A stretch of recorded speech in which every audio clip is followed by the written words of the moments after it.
Board walk.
There's some text.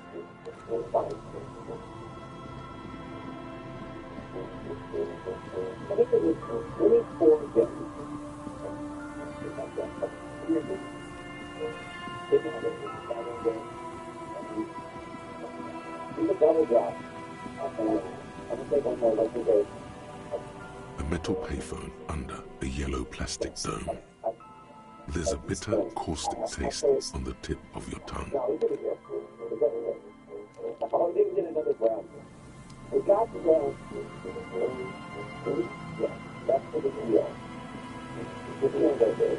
It's weird.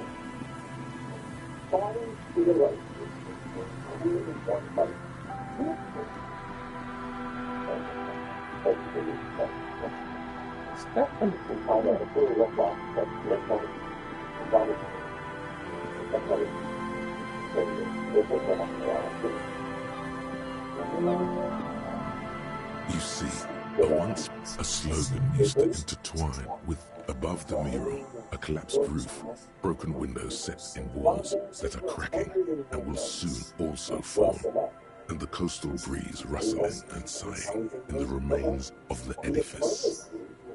Felled Electrical. How ironic. All these dark rooms. Felled Electrical. You only know them as a small company that makes ink cartridges. Looks like they used to be big. There's something in the wind. Sometimes the only way to go forward is to fail first. Indeed, somehow you knew it was here. An urban ruin gutted by looters that once used to consume money and dispense warmth and light. You felt it before when it rained in Martinez, and you felt the cold of the rain. The feeling persists. It has been in you ever since. In there? She could. Or she could be in the identical room over there, or in that boat shack, in that church tower maybe. Why single out this one building? Could it be, I guess technically the second dungeon? Like kind of the first main dungeon for story. Yeah, we can call it down. And I could definitely do it. No problem. Even though you're sure you succeeded, all is quiet. There is no cold hand brushing against your forehead, no rustle in the reeds. The wind has died down. The ruin in front of you is silent as a tomb. trying to talk to the wind, the city. Whatever you thought would happen did not. And now you're just standing there in the pale of the morning with your hands fallen to your side. Is trying to talk to the city something you've done before? Is it in your secret repertoire? A trick for when you're out of ideas? Oh, do we? I was really hoping she'd be in the village. Okay. She's probably north of the village, and this place is a peninsula. We already scanned most of the outdoor areas on our wild cryptid hunt, so we have an understanding of the geography, at least. And then there's the church. We've already searched that and can rule it out. I know it doesn't feel like progress, but exclusion is a step too. Anyway, we do it the old-fashioned way, sector by sector. Go over the whole peninsula, ask the locals, enter the places where we can enter first, like we did in the village. Then, if we're desperate, we can look where we can't enter. Bunkers, town drainage, this place. I'm sure it won't come to that. Walk the coast, the old boardwalk, the reeds. You can always come back here and talk to the wind again. Look where it already got you. An adventure awaits. An adventure on the windswept urban coast. Buckle up and raise your collar. This search is going to be wet and cold. Suddenly, there's a sigh, carried on the molecules around you, moving, flowing from high pressure to low pressure, like that of a woman emptying her lungs. She wraps the collapsing stone box in front of you in her breath, flowing through it. In through the collapsed roof, flowing down a concrete staircase to the basement, sweeping away footprints in the dust on the stairs. And then the beach below the boardwalk, its winding tunnels, a whisper away. She's down there. Okay, why?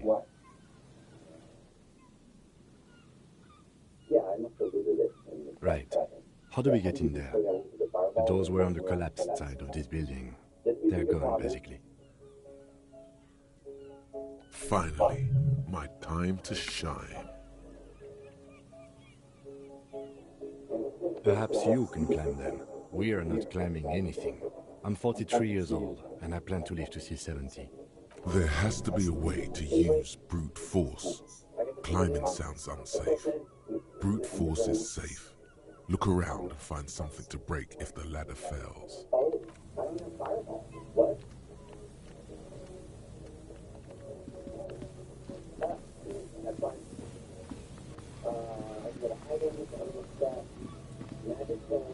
An old pipe peeks out from beneath the rotten boards of the boardwalk. Could this be an alternative path into the felled building?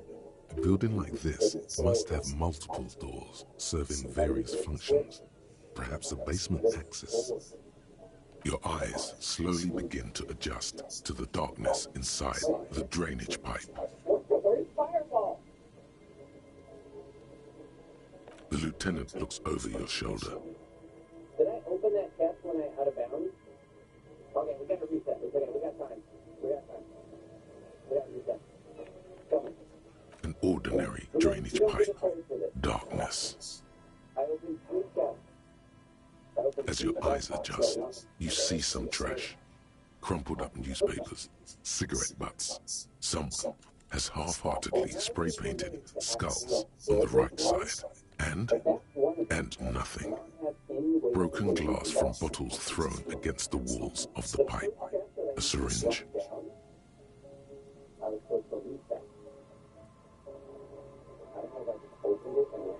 I see.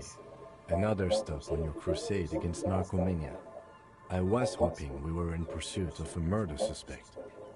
Given that this isn't a martial arts thriller, it's highly unlikely, and not without risk to our health either. However, the pipe suggests there may be an entrance to the basement around. He means the pipe must be coming from somewhere in the building. The lieutenant's face lights up. He doesn't usually notice these little things. And it's right here, a maintenance door. It's jammed shut.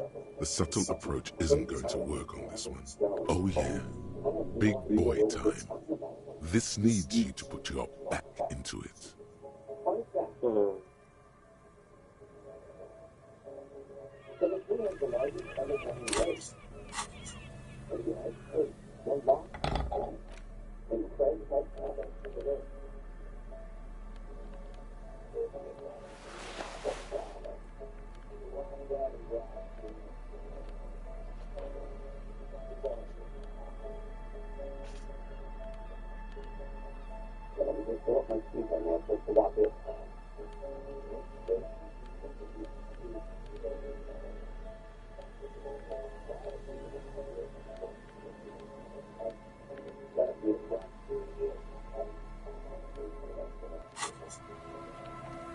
Behind the pipe, the maintenance door, rusted shut and half sunken.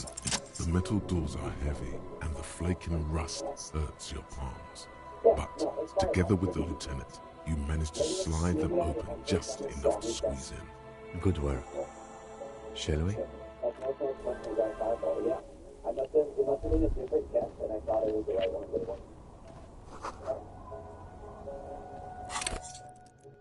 Now we are prepared.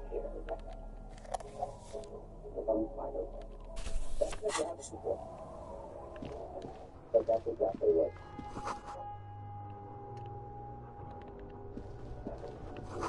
Okay.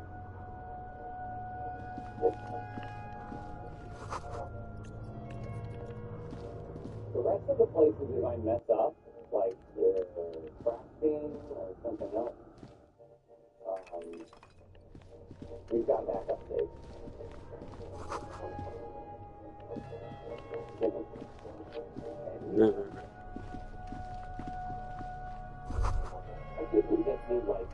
This isn't just glass. These are old computation components. Yes, filament memories. From the time when wires were cast in glass, slides with an inlaid nervous system. The how was a closely guarded secret. Something that was locked in safes in human heads across the river where they were manufactured. As to why, your fingers don't know. The why is easy, because they hadn't come up with modern silicon-based systems yet. For vitreous cast filament memories, though, these seem incredibly advanced. So it is. I think it is used to form a single system, slotted in the wall. The rest of the building seems to have been picked clean. These? No. These are old filament memories. I hope you're not expecting to find that device here. You will be disappointed.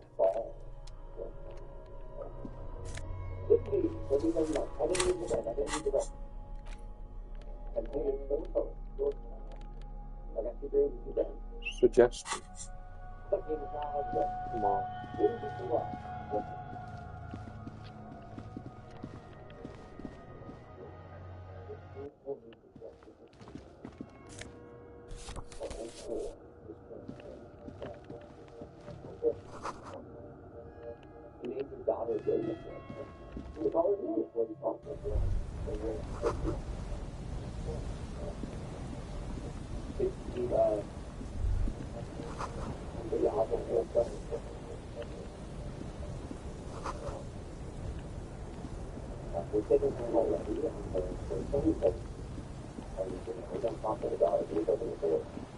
What's up, Kyle, Mac? How's it going?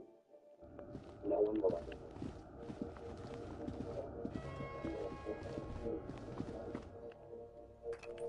I do. That's 2016. Let's see if we can smoothly that.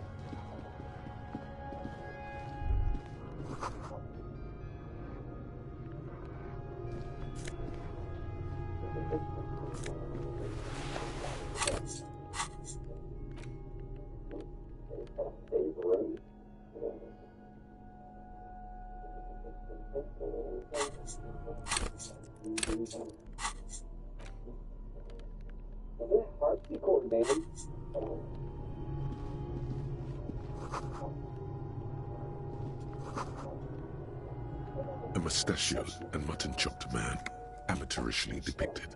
gazes at you with sad eyes. The plaque reads, K. Mazov. There is a spiderweb in the lower left corner of the portrait. Years' worth of dust is shaken off. The full head of hair, matched by an ample moustache and sideburns, look a bit silly. Someone crouches, heels digging into wet sand. Hands sweep across the sand. Grains stick into the frayed skin of the fingertips. An old man sits on a slab of concrete and taps his fingers against the glass of a scope. You shudder.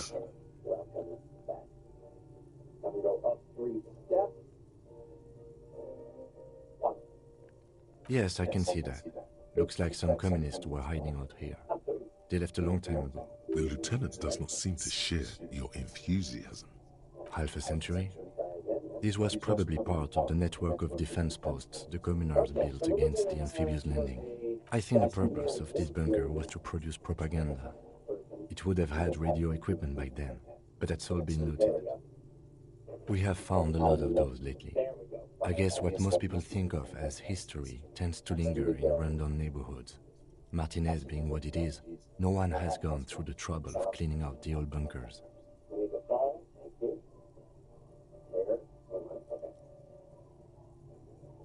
Grab that and then straight south. I can equip this stuff.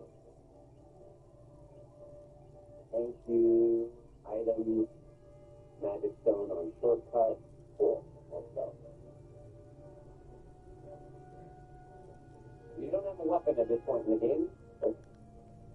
Good hiding place for someone who's up to no What good. if they take your weapon from you? I won't stand in your way, but only after we're through with this case. Millions of depictions of Mazov have been produced. They're not all connected. Besides, that looked like some student. The youths always go for this kind of stuff. You mean like Ruby? No, I think we've stumbled on a piece of history. One on the same level. Oh, okay. That's the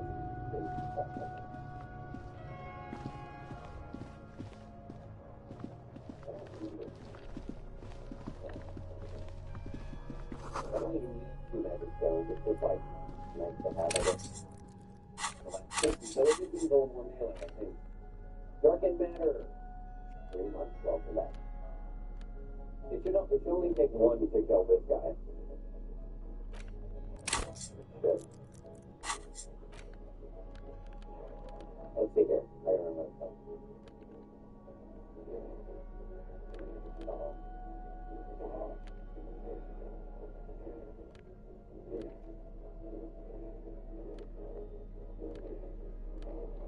Uh-oh. Maybe I do need to do this.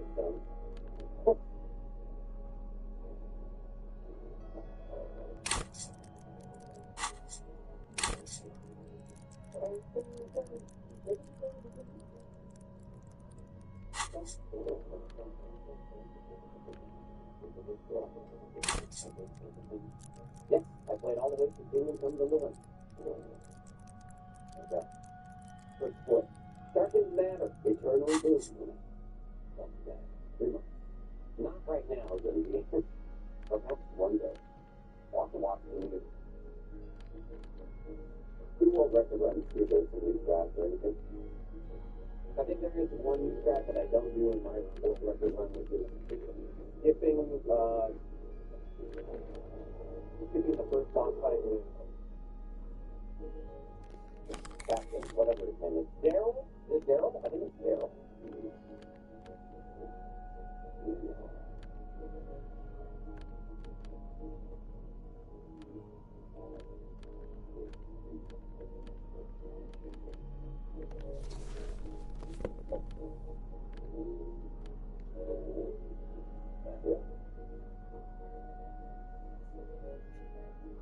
Golduck has been slain.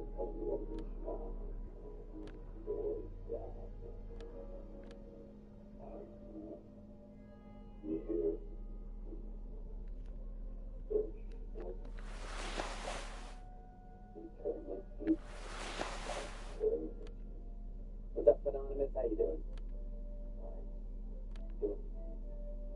Spice armor is not in Elden Ring. They put it in the Legend of Zelda Ocarina of Time, and then Nintendo copyrighted it. So cannot be in some copying. Dog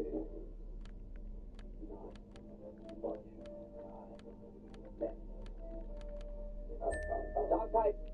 Hello, 74 months. Welcome back to the extension.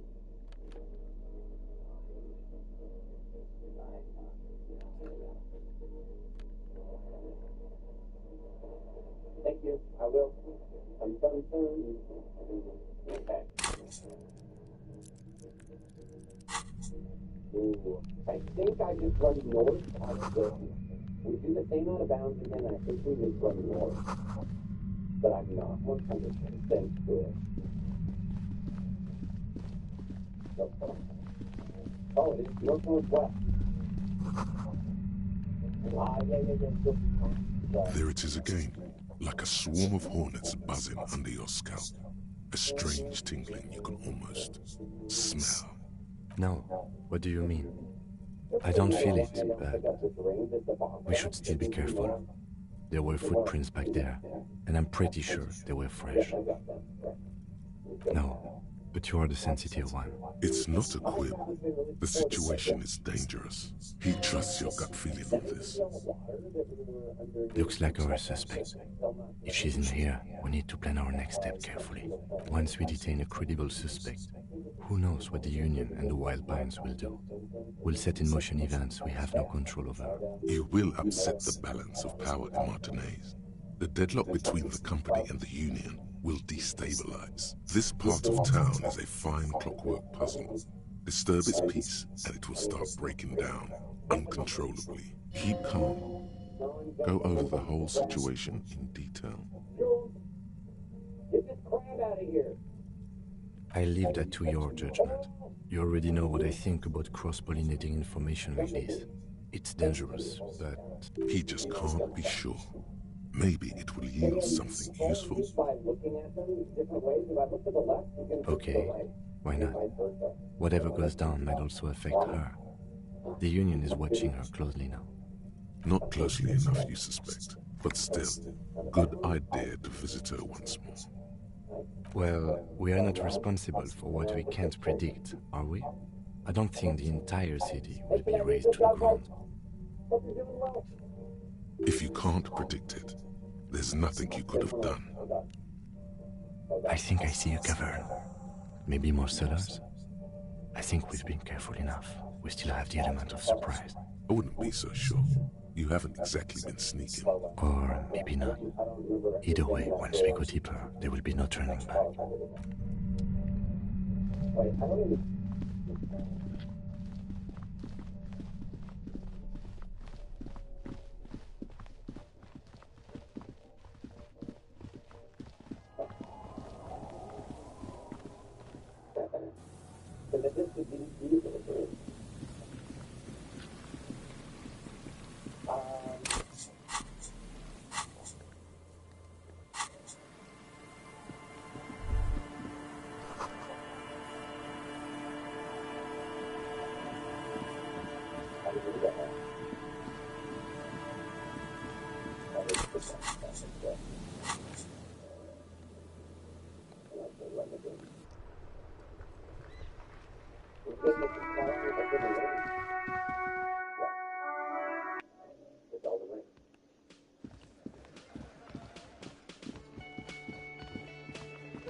I was just thinking, what a nice day for questions pertaining to a murder investigation.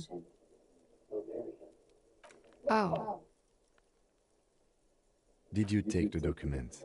He's trying to throw her off with the bluntness of the question. no, of course not. As I said, it would have been too risky for me to use those documents anyway. My employer gave them to me. In truth, I should have destroyed them. She doesn't seem to be lying. She's genuinely spooked by their disappearance. They couldn't know where I put it. I'm absolutely sure I was not followed. And I've told no one but you. You mentioned seawater? I was worried I'd been too careless with the latch. The documents were probably just washed away. I really don't know, sir. I certainly don't feel like I've won. I feel like shit, sir. All the time. She smiles, a bitter little smile. She means it. Clearly, I haven't. We're having this conversation, aren't we? How well could it have gone? I mean... The snow falls on her shoulders, then melts in her light blonde hair, cold and soft. I'm stuck in Martinez just like all of us. I've been up here for... I don't know how long now. I like to call this my rooftop containment facility. For my sins, of course. The long-standing sins of a bad, frivolous person. For destroying my first love. For working for bad people. The list goes on and on. I don't know what to say. None of this is fortuitous for me. The what? Oh, those ones. I don't know, sir. I said I have no idea what to make of them. Honestly, I think they're just trash. I mean, there's no reason for me to think they're somehow connected to her. She nods, slowly, carefully even. There is suddenly a strange glint in her eyes. Not malicious, but dangerous. And no, this is not me. I'm made up. I am safely healing.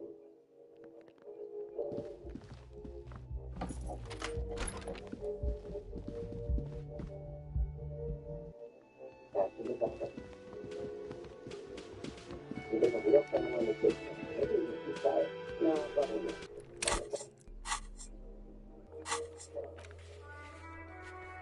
Okay, time to crack.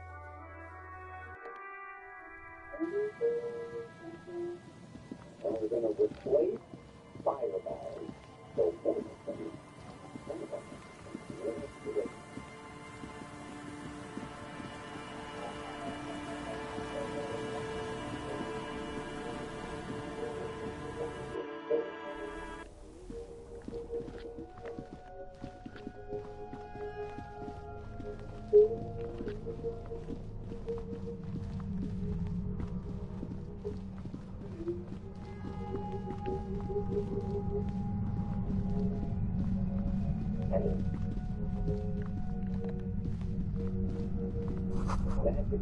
Fireball? Elysium? Okay. Combined line. This better be Earth deal.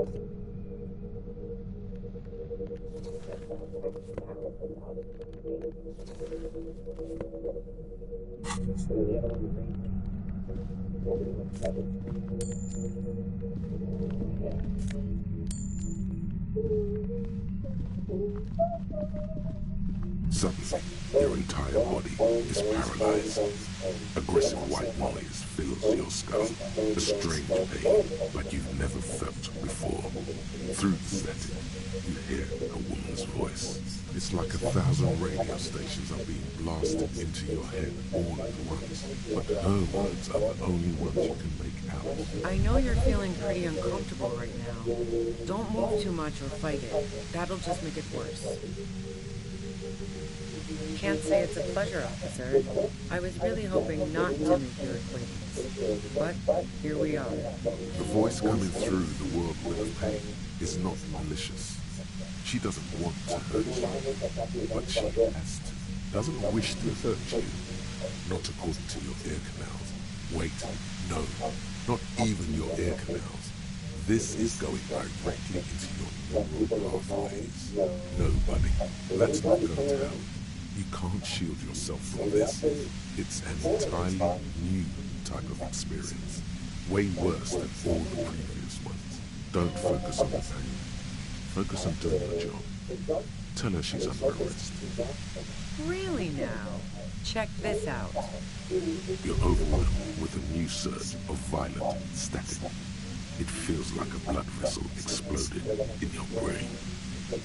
No, I'm not going to fucking kill you. If that had been my plan, you'd be dead already.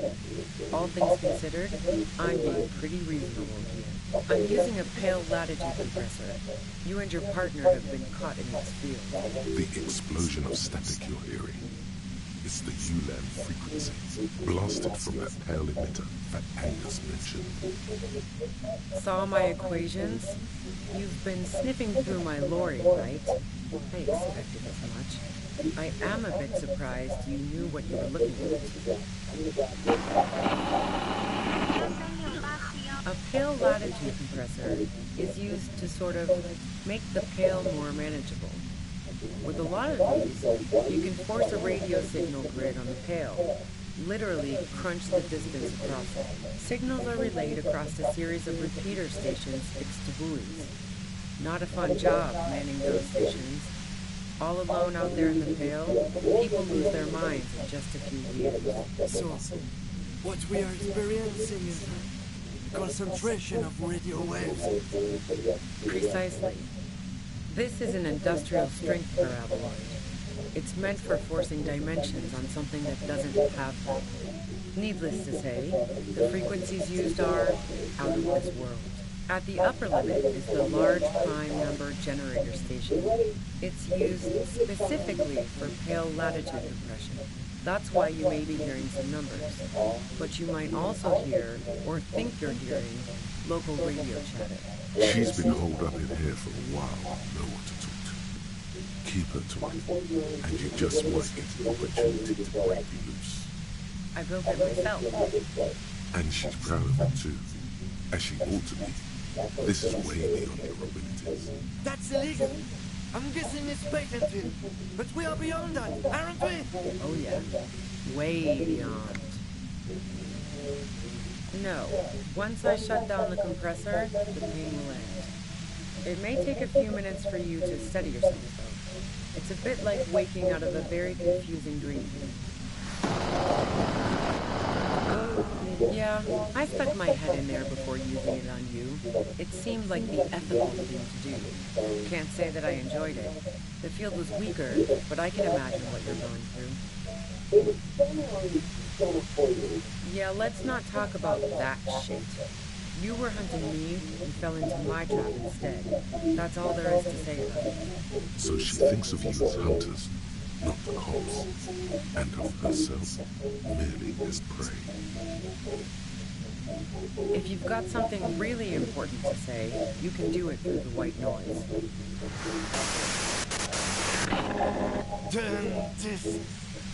God damn it. Fine. If you really want to talk, I can dial it down. I've also got a gun, by the way. The gun she's carrying is a two-barreled front loader, not like mine. Well, it doesn't feel much better, but you can form sentences now. Thinking doesn't seem to hurt as much. Just keep her talking, and you'll get through this. There's only 3 meters between you and the machine. If you keep her distracted for long enough, maybe be careful when you make your move. That'll be it for questions. Bide your time. I heard you in the passages, and I've been preparing for quite a while. So you found my shack, huh? I'm not surprised. Her tone is bitter. She thinks she's been betrayed. So nice. That's one knife I didn't want to find in my back. This could have turned out pretty bad for me if you hadn't walked right into 25 bands of ultra-high frequencies. That's her admitting the bullet was an emergency exit. No, I didn't do it. I only helped stage the lynching, though I doubt that makes much of a difference to you. So she says she didn't do it, and she doesn't trust you. Is it you specifically, or the citizens' militia that she distrusts? Who ratted me out, by the way? Was it Titus? No, he wouldn't have broken first. Oh, well, I guess I always knew she was a survivor above all else. But she couldn't have known I was on the coast. How did you find me?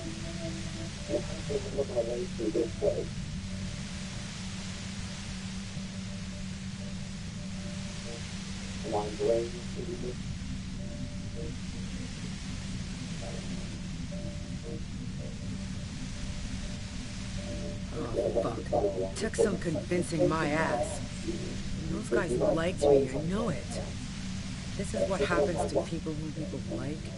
A dull despair is creeping into her voice. How the fuck did the rest of you get by?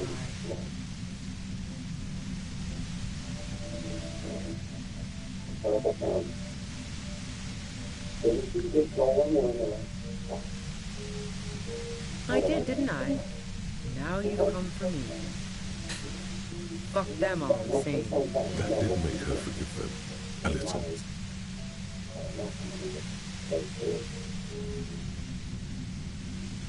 Like what? I already told you I didn't do it. A strong moral compass. She still wants the opportunity to make a case for herself. There we go. Wait a minute. That's not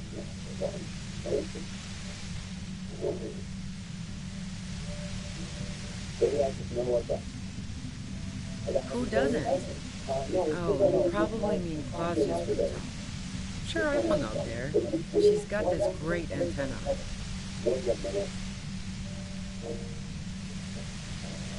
It's very powerful. I used it to tune into RCM frequencies. That's how I knew to be prepared for your arrival. The view's pretty bomb, too. But you might say the antenna was the main attraction there, yeah. Along with Claudia. Yes, I'm sure. In fact, the shot couldn't have possibly come from the roof. Otherwise, we would have heard it downstairs. No one mentioned hearing any shots. And a rifle like the one you would have been... No. She's right.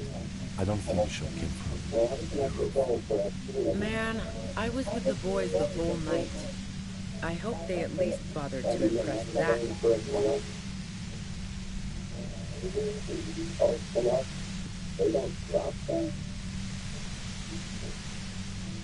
You mean the length of a toilet break? That wouldn't even have been enough time.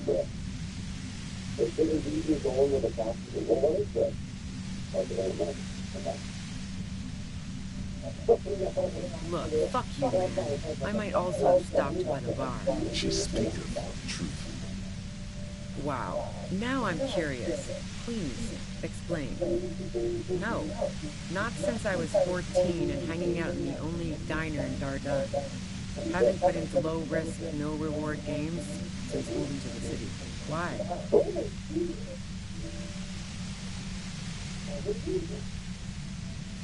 Yeah, and probably some ghosts from the time of the suzerain. I'm not really interested in supernatural mysteries. Not murder mysteries either, if that's what you're thinking. She looks you in the eye impassively, making it clear that she's not planning to comment on the matter any further. What? What the fuck do elevators have to do with anything? Not particularly. Why are you so hung up on elevators? That's a pretty good question, actually. She clearly doesn't know anything about the secret passage. I'm not really into old shit for old shit's sake. God damn it! So you know she's not an antiques enthusiast. Not my jurisdiction, man. But it also doesn't sound like she used that secret route at all. Don't know it, but also... Evaluating your competence as a police officer. The shot couldn't have come from the roof, or we would have all heard it downstairs. She has a point there. No one mentioned. That didn't go super well. You've got to lay something better on her.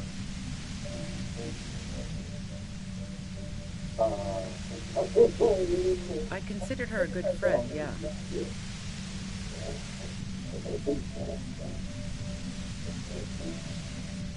Oh, so that's where you were going with this. That's a very sentimental way of putting it. We both had pasts we didn't want to catch up with us. and we enjoyed listening to music together. Why not go on a road trip?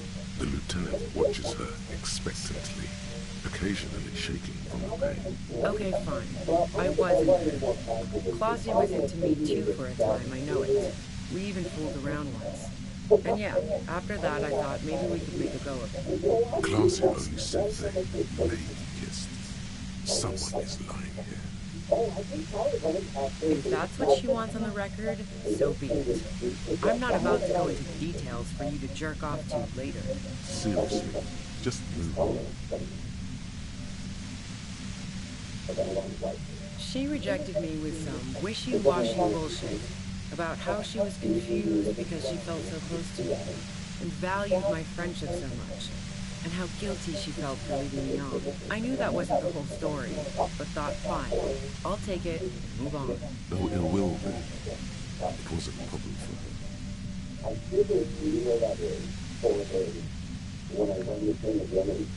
Yeah, the girl seemed terrified. The merc was beyond caring what happened to his mortal coil. It was a no-brainer.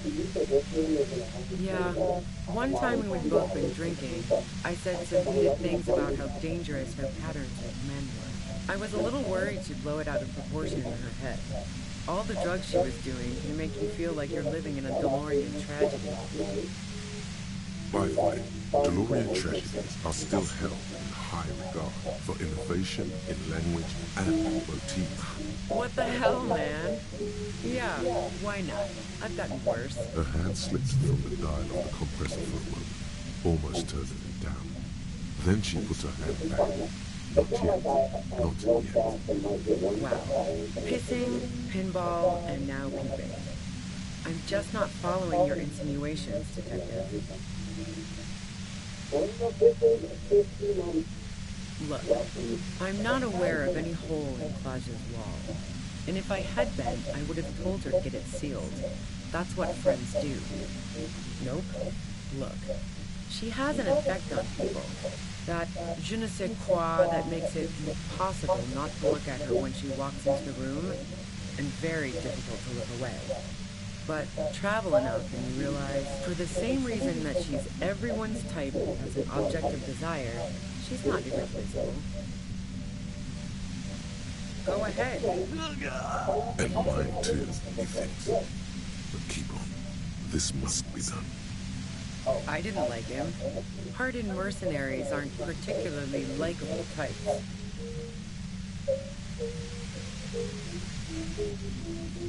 You think I was envious of his conquests? Look, pussy's not a problem, and definitely not a reason to off someone. Yeah, sure. And I didn't like wild pines sending in those foreign hirelings. Me and a fuck ton of other people around here. I hate to be the bearer of bad tidings, but I don't think she's perjuring herself. She didn't hate him, okay? Plenty of broken people who don't come with that kind of body count. Besides, they're paid well for what they do. I'm listening. And?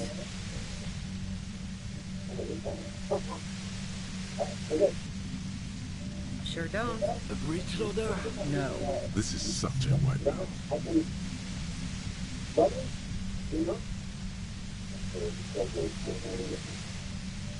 Never really got into weapons trafficking. Especially not old weapons. They break too often. Yeah, evidence. No. Gifts of flowers and candy aren't really my style. Nope. I never did understand why, when someone dies, a hothouse's worth of flowers has to die too. No, I did not. So, Heart of Gold Tommy fucked me over too. Never trust a musician. That really comes as a blow to her. Maybe twist the knife. Just in case. Make her more desperate. Okay, great. You got into my lorry on your own. What now? You're going to arrest me for drug trafficking? Beneath it, she's relieved Tommy didn't betray her.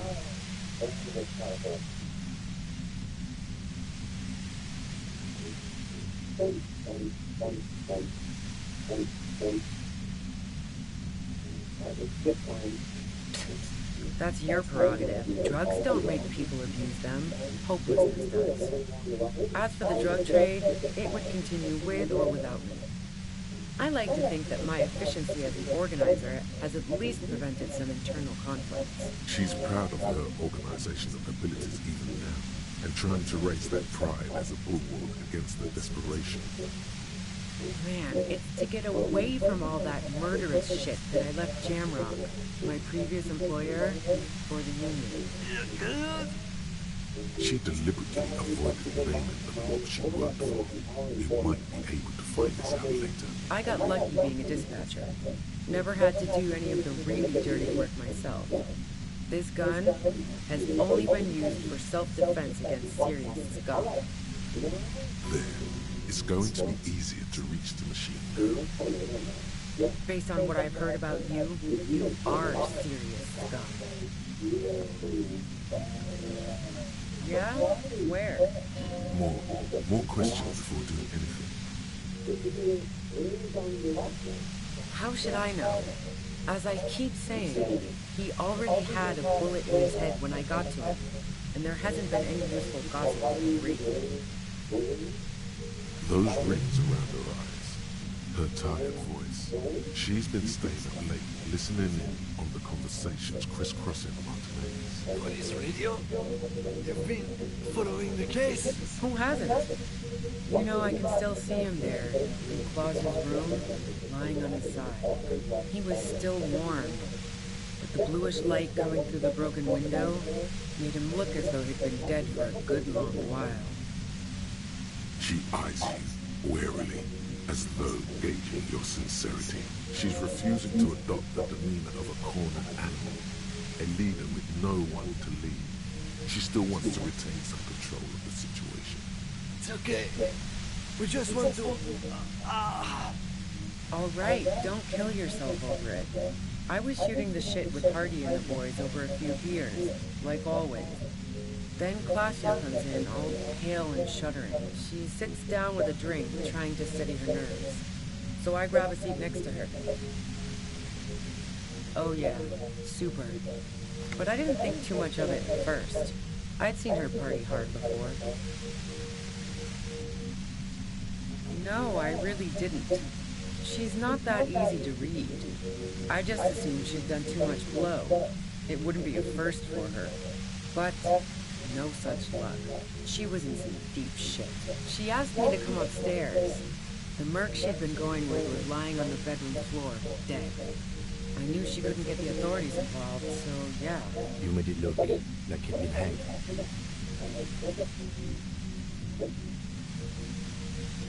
What? No. Faking a lynching was her idea. Yeah, in cold blood. It really surprised me how quickly she was able to get a hold of herself once we got up there. It was like she was another person.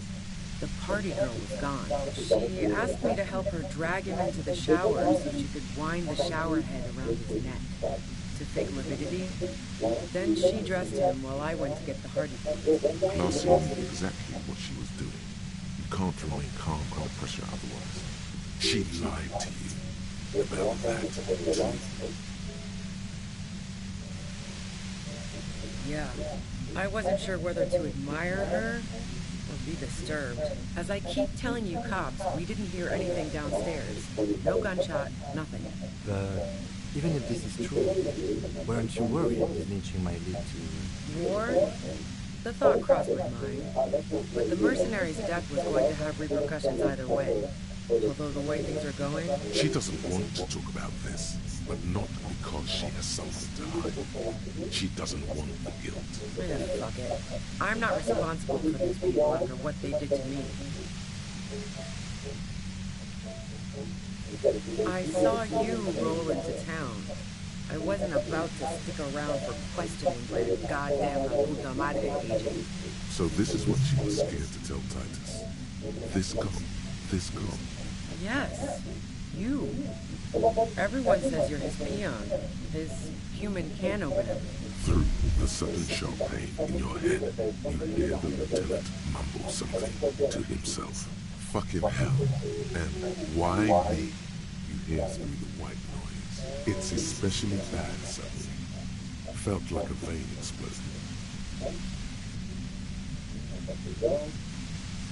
Everyone in Jamrock, the cops, the criminals, why do you think I'm holed up in here with a goddamn death ray waiting for me? If she knows that about you, she must know your real name too. Harry Dubois. One corrupt motherfucker with disco pants and a funny tie. Agent to la puta madre. So she knows your name.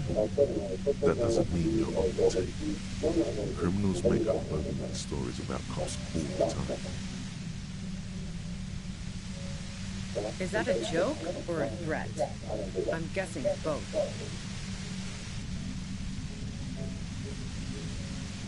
Yeah, sure. She doesn't believe you. I'm sure La Puta Madre himself will explain it all to you soon enough. You've been to my lorry. You think the biggest player in Jamrock appreciates competition? And now I have Harry Canoper in my lair. Fucking Titus. I thought we had an agreement, she thinks. This was not supposed to happen. She's not going to change her mind that easily. She still perceives you as a threat. Wait, one thing.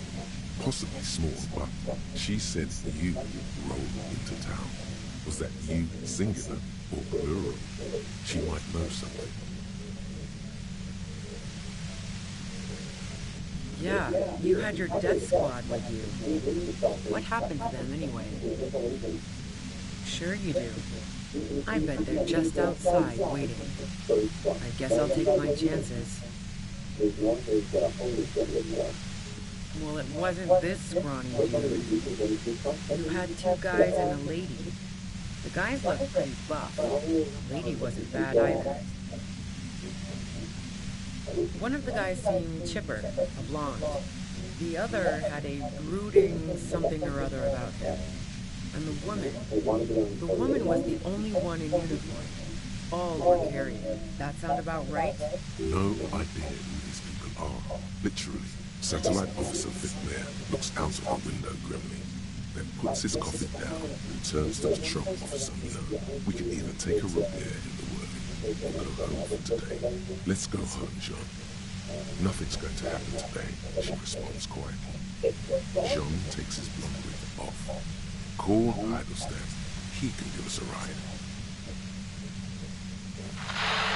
Fantastic. I've got to get on the road. Then you can go find your friends. Unless you have anything... What bunker?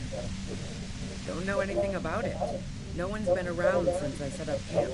And I'm sure I'm not the first vagabond to...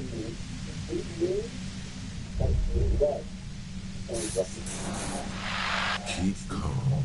Breathe in. After the pain recedes, it's a little clearer. You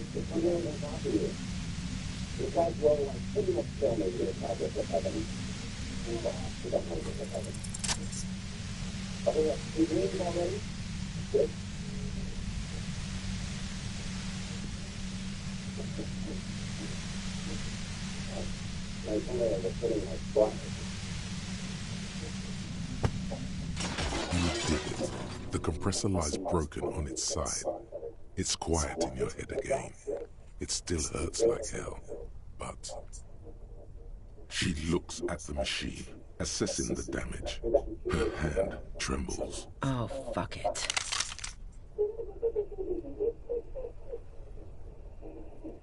Problem solving. Ma'am, put the gun down. That's not the solution to your problems. You are... Oh, yes it is. Okay, now when you shoot red, we get a guarantee right off to the Phoenix area of the zone. By result for record.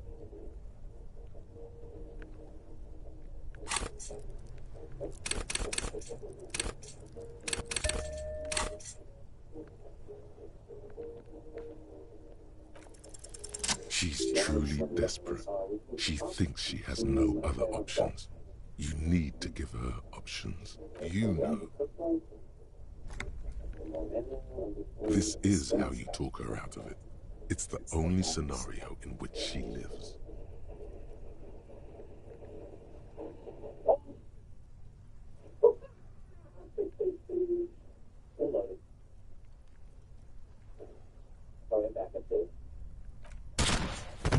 She pulls the trigger before you finish your sentence. You watch as her brains trickle out through her neon hair.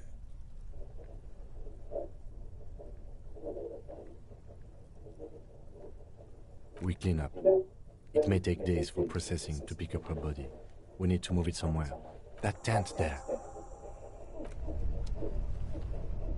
So much better. I'm so much better with the game now. Oh, you're back. Uh-oh.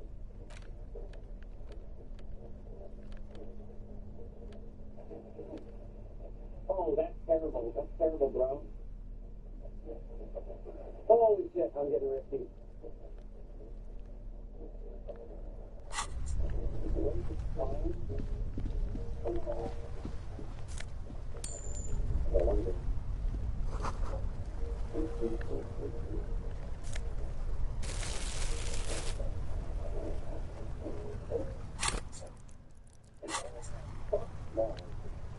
The plain red tent stands by dispassionately. It was pitched by practiced hands. She was used to camping out. You see a rolled-up sleeping bag and personal belongings. We should put her in the sleeping bag, so the rats don't get to her. The lieutenant nods.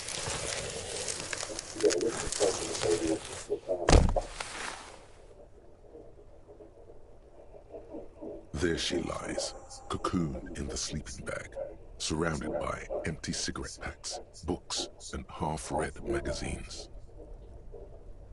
Magazines? You should look through them. Assorted soft covers, mostly pulp horror. A motor carriage lies buried in the snow on one cover. On another, a ghost airship. You also see a collection of radio enthusiast magazines. See anything? Rager Monthly, Journal of Material Science. More Technological Digest. One of the magazines doesn't have images on the cover. It's not a magazine, it's a leather notebook. You pocket the worn brown leather journal. We should read this immediately, like right now.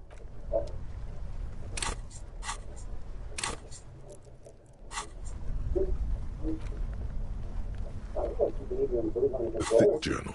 The cover is worn like someone used to carry it around in their back pocket.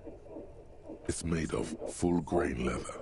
The lower left corner of the back cover sports an embossed brand name, Schneller. Schneller is a stationery brand from Gottwald, beloved among architects and engineers. She had good taste and must have taken what she recorded here seriously. The journal falls open. About 2/3 of its ruled pages have been filled. The large cursive of someone who writes quickly and confidently, perhaps too confidently. Many phrases and even paragraphs have been crossed out, with tiny corrections scrawled above and in the margins. It's a mix of logistical notes, diagrams, and personal reflections, all dated. We could learn a lot from this. Hard to tell exactly. It's mostly noted down in code. Looks like contact information, quantities, directions.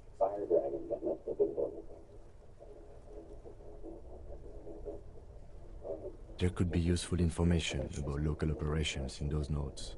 We have a junior sergeant at my station who's good with codes. I can give this to her after we finish this. Professionalism is his coping mechanism. Esoteric radio technology. The most recent ones probably pertain to the latitude compressor, sketches, calculations of distance and density. You make out a familiar spiral shape. Short, wry observations of people and places, probably a way to pass the time on the road. Also, what appears to be attempts to sort through some difficult decisions. There are a few passages with many questions in them. The way some of those question marks trail off into ellipses, she was going through a tough time. Staff issues, always tough on the leadership. You smell traces of betrayal. The first entry is from August 2nd of last year. It reads simply, I know my position is precarious. All I can do is make myself as useful as I can while looking for a way out. Remember, no one is indispensable. Nothing on March 4th. March 5th, though, well, that's bound to come back and bite me in the ass. I'm bad at this. Loyal to a fault. Except, but that's another matter entirely. You have no idea what she means. These are personal notes. Don't expect to understand all of it. That name isn't mentioned as far as you can tell. Small wonder. Would you talk about La Puta Madre in your journal? You do see an M, though. La Puta Madre. M is mentioned on March 9th and March 15th. Great. M's peon is coming to town, no doubt to investigate the lynching. But also, I feel it in my gut to finally put a bullet in my head while I'm napping in my lorry or on a smoke break. Well, I won't stick around just to twist my own neck by constantly looking over my shoulder. Then again, isn't that what I've been doing ever since I got the call? The call? Did M call her personally? Why? Been holed up here for 3 days now. I'm used to being alone and all, but I don't know when I'll be able to leave, or if I'll be ratted out. They will rat me out, of course. I've made it a point to believe in the best in people, the boys, for example. But experience tells me, did M feel truly betrayed by me? I was feeling threatened. He'd have to know if he threatened people, they'd take measures to protect themselves. Even I know that. Economic measures, first of all. Gotta make a living, right? I can still hear his voice in the receiver. Taste the plastic. The entry ends abruptly. The call was a courtesy. He must have held her in high regard to personally tell her he knew about her plan to run drugs for the competition. The most recent entry is from today. It reads, even when I leave here, if I leave here alive, what's my next move? Staging a lynching is a crime, even if I'm not accused of murder on top of that. Forever on the run, not really my idea of the open road. Man, I was really looking forward to winning. I don't think she killed a mercenary. It looks like she might have been framed. This whole thing was a detour, and a fatal one, he thinks. Don't get emotional.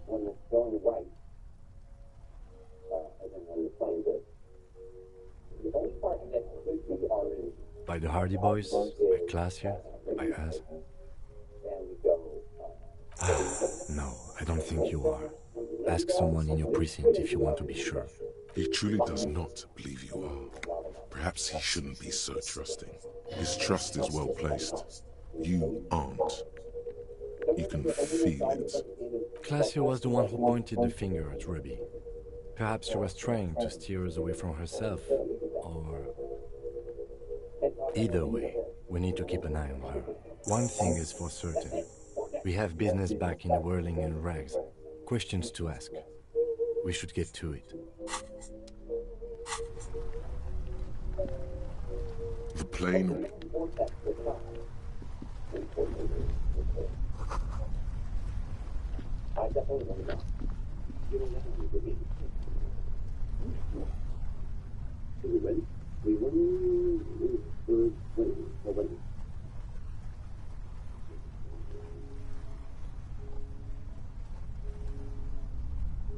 There's the top. A tree.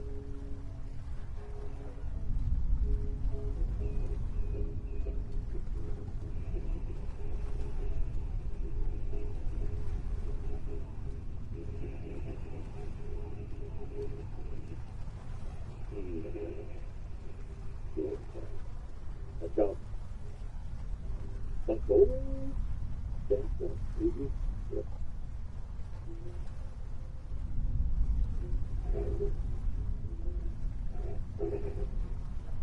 They drop like a...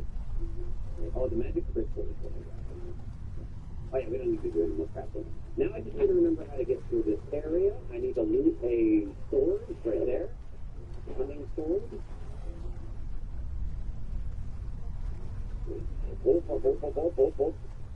If you ever have to like stop and backtrack, that's the most dangerous thing. Because largely in this game, if you are like moving like perpendicularly to enemies, you'll almost never get hit. Because this way no one knows.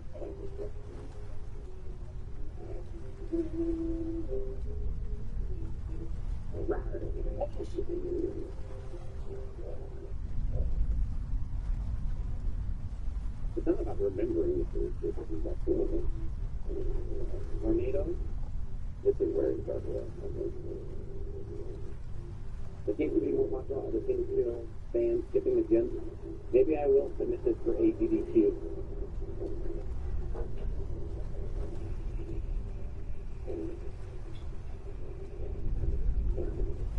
It disappeared, right? Yeah.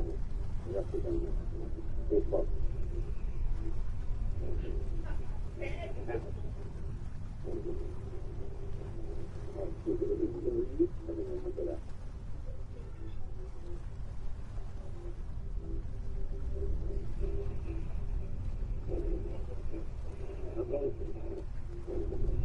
Holy snapple.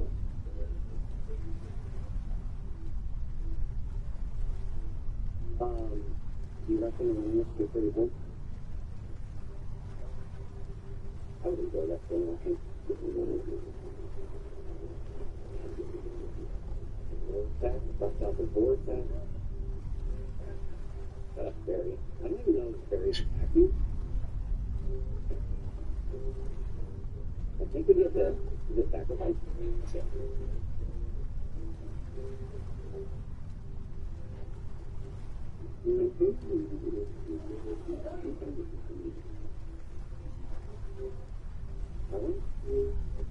Interesting.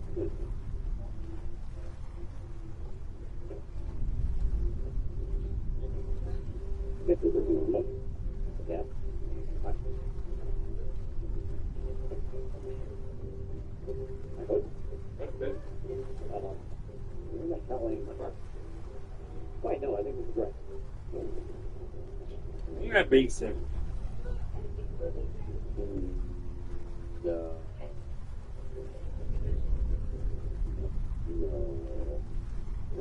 Nope. When I did first day stream, did you watch the video beforehand / during? I don't remember it. Probably. Okay, so that's the ring of sacrifice. Oh, I think we stay left. Stay left.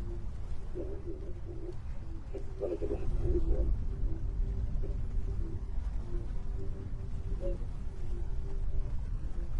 Oh, we stay at that time.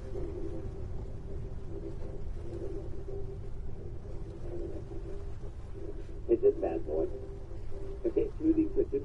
That's number one. We're going to go back down an elevator. And make sure I'm on the board test.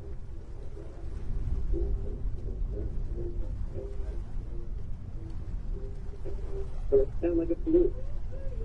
Okay, ready?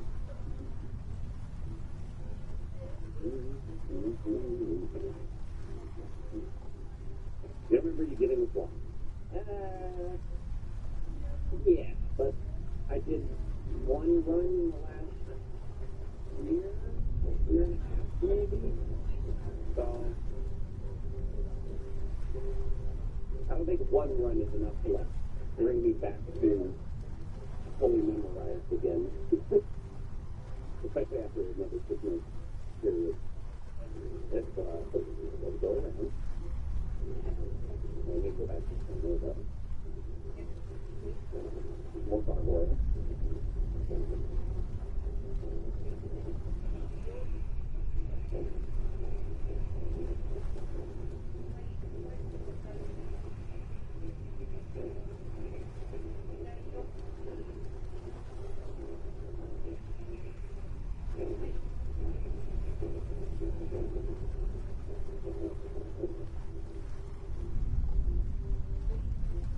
You watch my resistance in the past, we have no recollection of this place? It was there. These gargoyles are all required parts. Well, I wish that I could.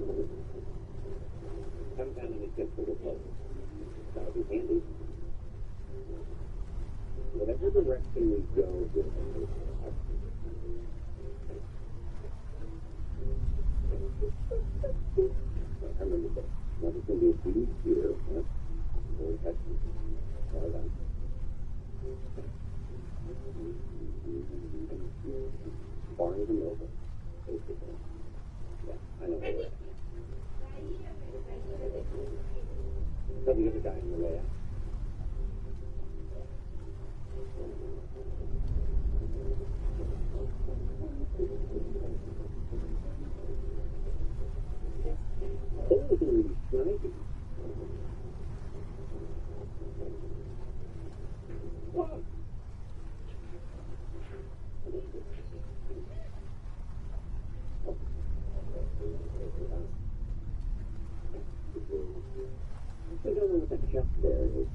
I went a different way than I normally go, but it also says take it where it needs to go. It's just more experienceable. Hey, James, good morning.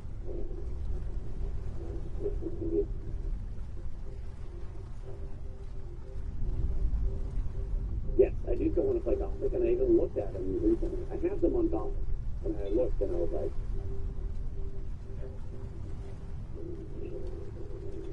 okay.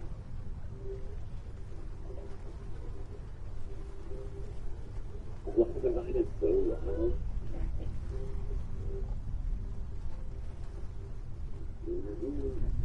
Oh, I didn't put on Sacrifice. I need to. Sacrifice is exactly, well, it's not that it doesn't involve the shoot. Sacrifice. Isso aqui vai me dar sede. Drop below 1 health. Drop to 0 or less. It will, I think it's going to restore your mana. But like one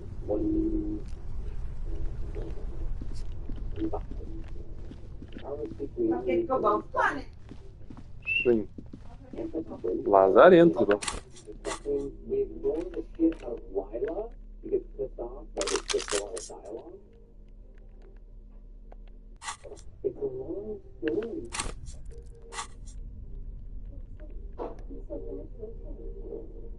Wait for it.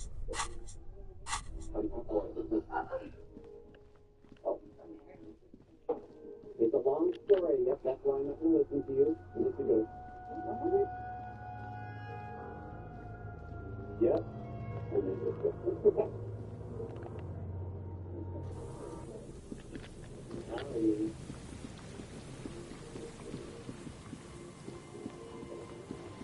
It was like, there's something was like,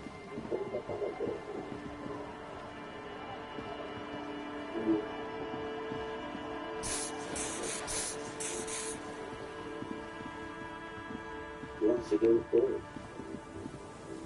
You want to see them without idea. The thing that I want to go through and do like a 100% animation because it provides with some of those information so that they're informed about it. And also, I had a small desire to route a source with some friends. So there is a somewhat, some sort of Stop. Just up ahead. Danger. You are prepared. Don't put away your friend. Your weapon. The barrels of your Villiers 9mm pistol shine threateningly in the cold spring lights. Yes, I hear commotion. Let's go. Good. Be ready to take damage.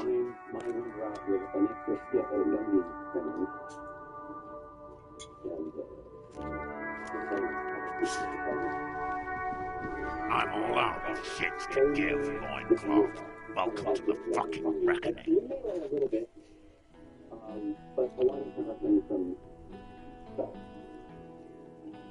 Put your damn gun down. People are gonna get hurt. We need to talk this through. All right? Go. Shut up! You're not gonna talk yourself out of this, loincloth shit fuck. This is the mercenary at the gates. His chest rises and falls under the ceramic breastplate. His fingers reach for the butt of his sidearm. This is a misunderstanding. Nothing irreversible has happened yet. You can just return to your unit and forget all about this. The Kipt is merciful, willing to spare us if we just forget about our murdered and humiliated commander. I think we should just kill everyone, Corty. You are all drunk. Come to your senses. You won't gun down 7 people in the middle of the street. This isn't a frontier town or a jungle outpost. Easy, Lizzie. Let me handle it. I know guys like this. I'm sure we can come to a peaceful agreement. Ain't that right, fellas? He is facing overwhelmingly superior firepower, and he knows it. Peaceful. Nest in your abdominal cavity like a little wild mouse. The masked man's words are barely intelligible, but you can hear them. Fuck, there's a third one. How did we miss something like this? This third one, he is the most dangerous of them all. Heavily armed. The lieutenant is genuinely worried for his life. You should consult him before getting in there.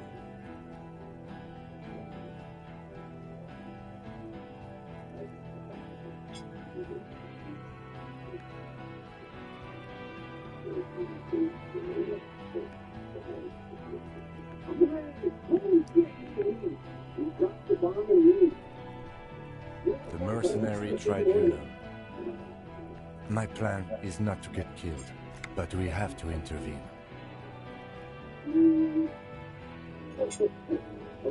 He doesn't want to, but he must.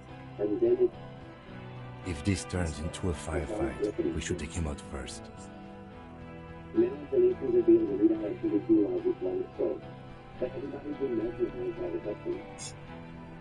A sound strategy. He's the leader.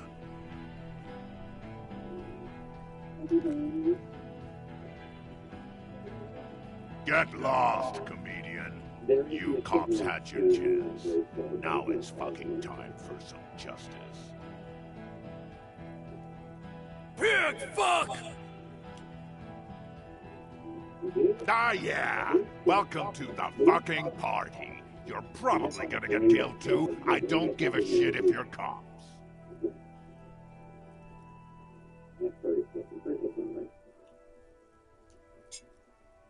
No one is going to kill anyone. Let's just put the guns down and talk like civilized human beings.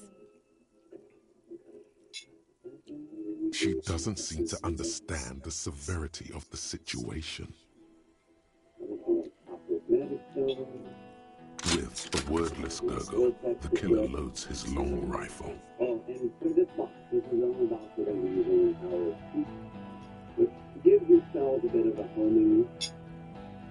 The leader gives a small nod to the helmeted man. Suddenly, the grip of your sidearm feels comforting and warm in your hand. Feels like it's saying, do it.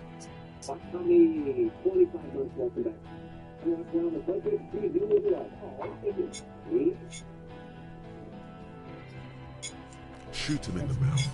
Shoot him before he shoots you. No, wait.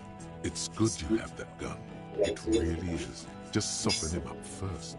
Present an argument.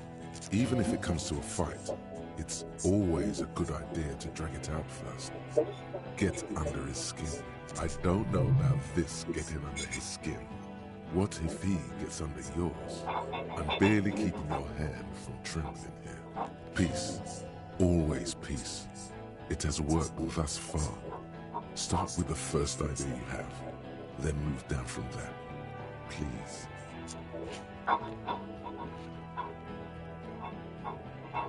Rude. Rude is the killer. Rude, the killer. How uncloven. He doesn't talk much. All of you cunts inside out. Rip you open. Perhaps it's for the best. Him not talking too much. The gunner, the raddest, the killer. What do you think he does? There, on the rim of Owen Clerven's helmet, you count little stick figures. 19, 20, 21.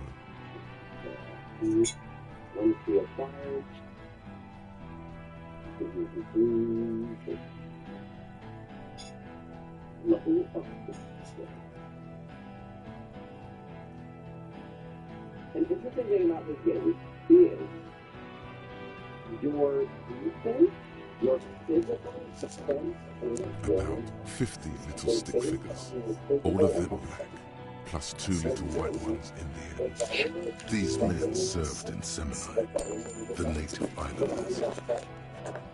That's plenty of chicks here. Represent. T, let's fucking do it.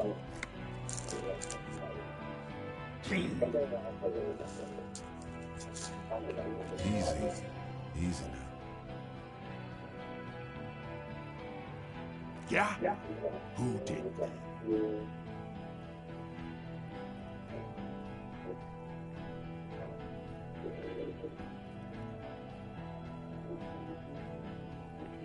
okay. It's about time to go. Yeah? Who the fuck is Ruby? His fingers are twitching. That's a draw reflex. He's about to draw. A suspect.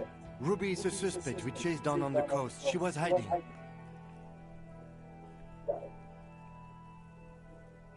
We kicked a long dialogue today. You think I'm fucking stupid, cop? What if I just shot one of your pals here, right now? Huh? How about the kid? Go ahead. Tell me that confusing shit one more time. Listen, please. This cop and this drumhead court marshal won't decide who...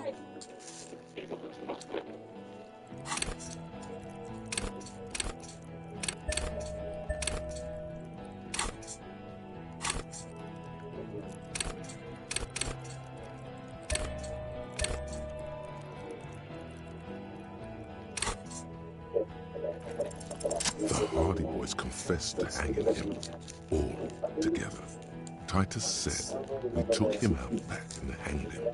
He said it loud, in a public place.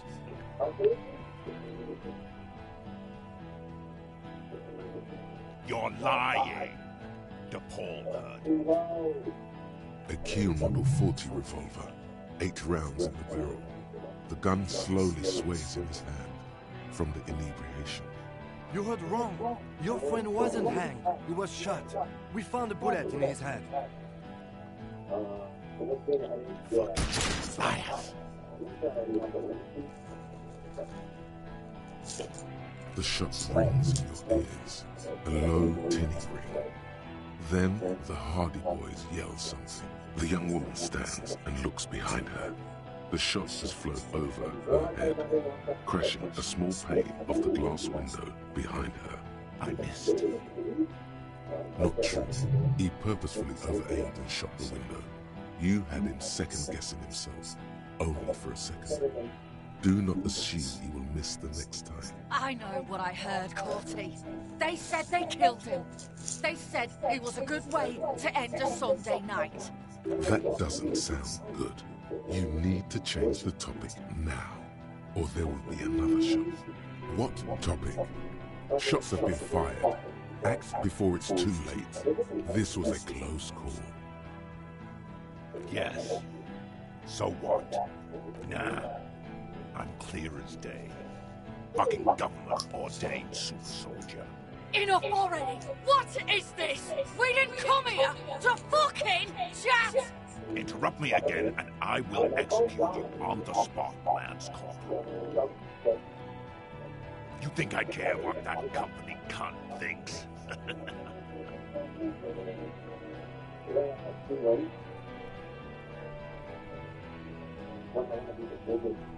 She's gone, you stupid fuck! Sailed off 5 minutes ago. She doesn't give a shit about you, Silos. As you look to the bay, you see a small green sail on the horizon by the crumbling sea fort, growing smaller. Stay cool! Don't do anything stupid! The company bitch is gone. Layla's gone. Fuck are we still doing in this shithole? Guys, I just get in the way. I don't even have a gun. Hold your ground. Any more of you run, I'll shoot you myself. We're doing this together. They're huddled close in a formation. Still, the rest will stay, even if it means dying here with him. All right, here we go. This is an illegal tribunal. Krenner would never sanction this. Who's the commanding officer? Take your pick. You only have time for one argument. Choose wisely.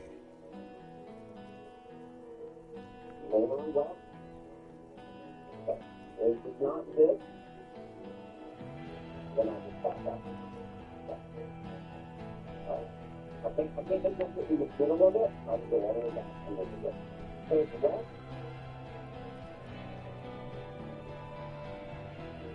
The west is south. And then we go back to that.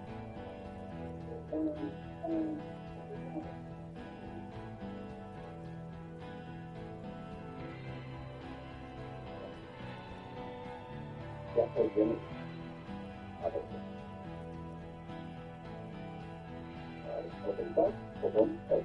I am a Colonel Major with over 15 years of live combat experience. When my colonel gets hanged by clay monkeys, I lead the platoon on a retaliation strike. Nah, I just have the biggest gun. Technically, the other man has the biggest gun, but we're beyond that now.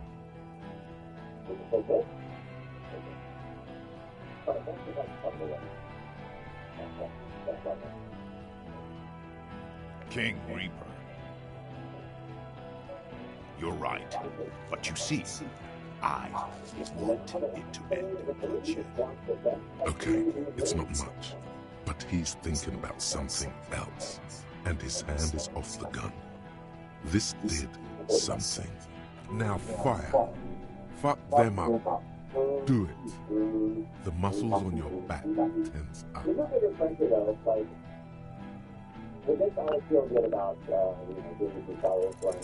Dangerous. Ask about him first. You don't want personal facts about his dead friend coming out of your mouth. He has to start it.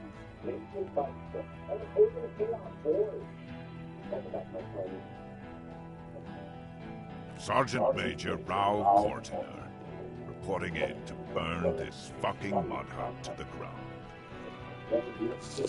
As he moves, the interlocking pieces of his armor click. Softly, click, click, click. The realization comes to you, like a picture puzzle coming together. His name is Raoul Cortiner. The dead man's name is Elise Cortiner. He's brothers with the deceased. No, probably foster brothers. Elise was put into a foster home, remember? For killing, maiming, and humiliating our commanding officer. Sentenced to death while dead.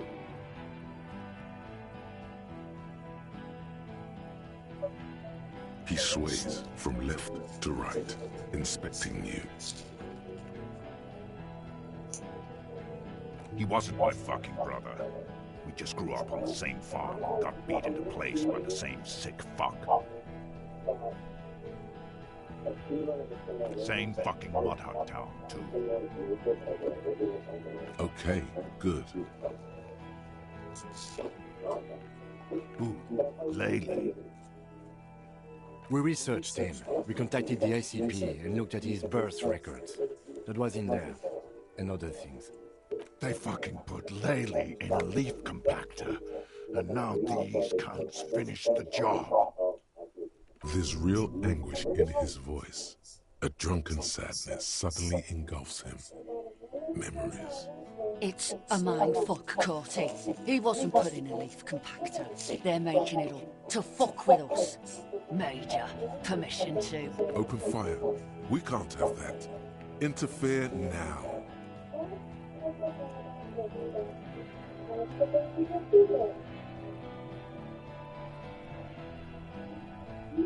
Baby blue, yeah. Like someone fucked up and put a baby's eyes on a grown man.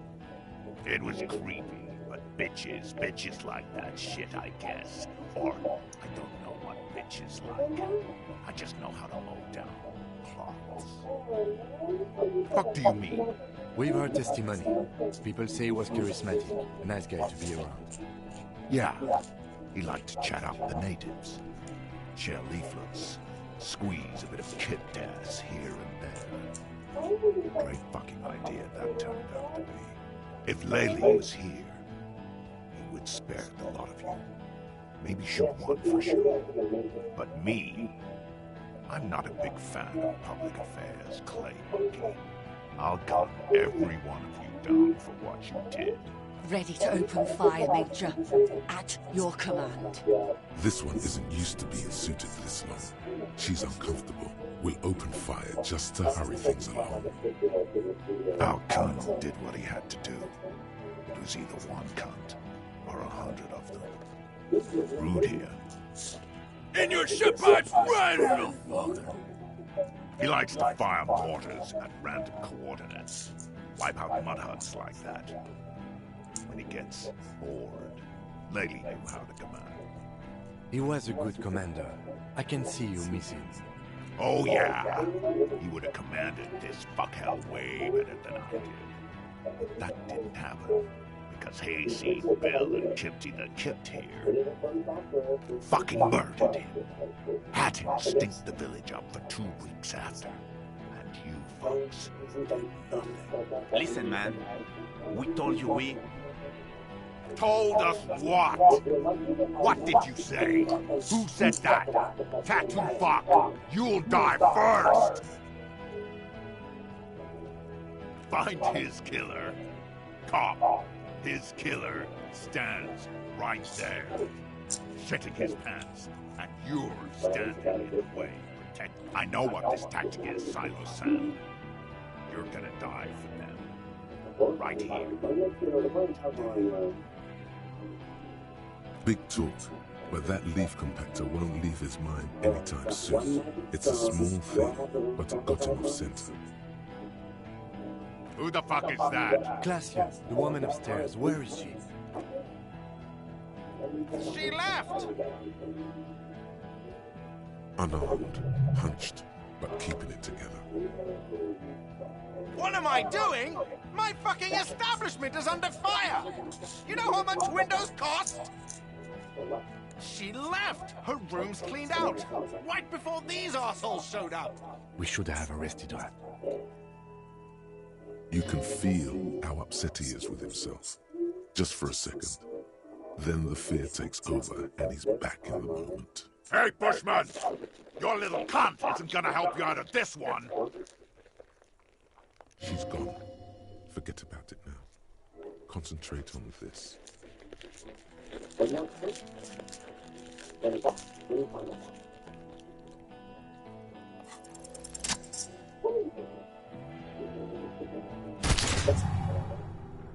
A plume of smoke and fire erupts from the gun, and your hand goes numb from the explosion.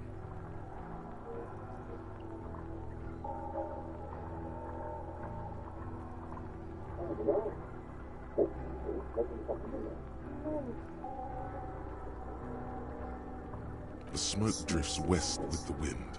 You hear the plaza erupt in violence, slow, like a waterfall in reverse. There is a hole in his cheek. Blood gushes out as he stumbles backward, eyes filled with rage and disbelief, gurgling, muttering something unintelligible. His lips, moving, swollen with fear, are trying to say, shoot him, but he can't.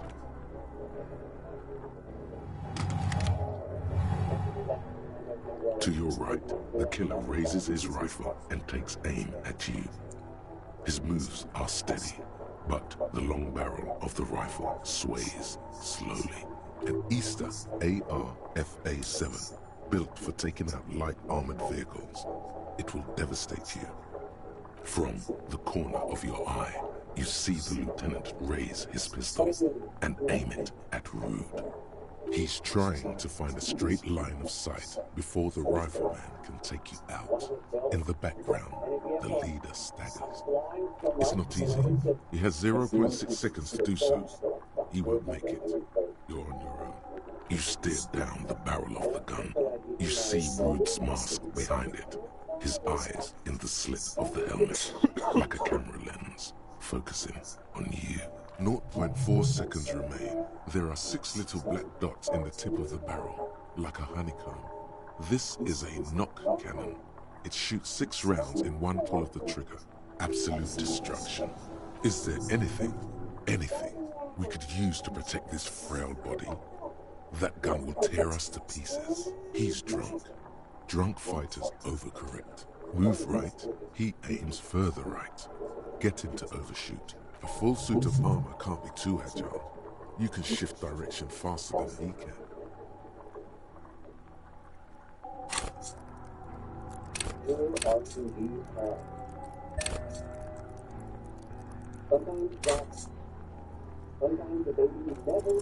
You leap left. A small head passes mere millimeters from your side, tearing fabric off your coat. Feels like the lightest of tucks.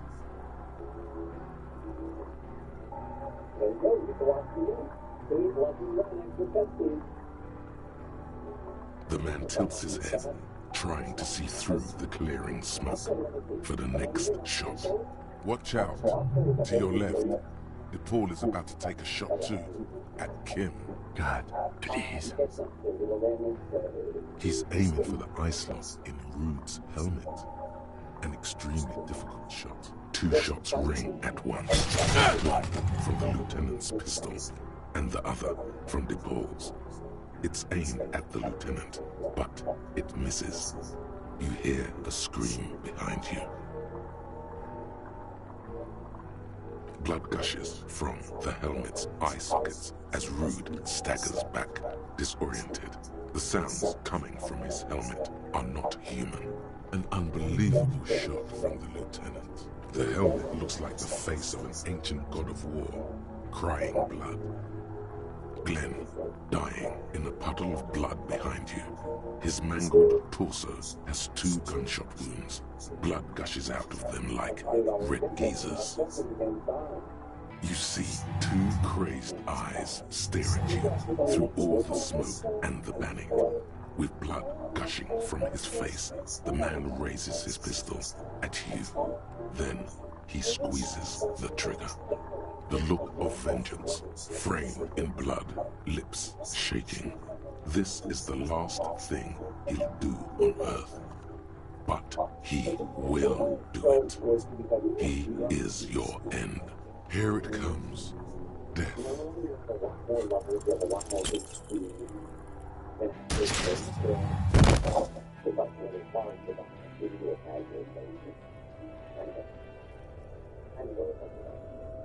You can't. There is no time. Something inside your pelvis explodes. Your entire lower body is on fire, and your legs can't support you. You fall down like a rag doll. The pain is too immense to scream. It pushes the air out of your lungs. Everything goes dark. A distant blur as you recede into it. The Hardy Boys are screaming, fighting, dying. Someone jumps over you. Nearby gunfire shatters glass. Stop! The cop! Protect the cop! He's down! Nothing. A persisting darkness. Dancing lights of pain. Distant shadows cast by them. Like a hellish play. You're bleeding out.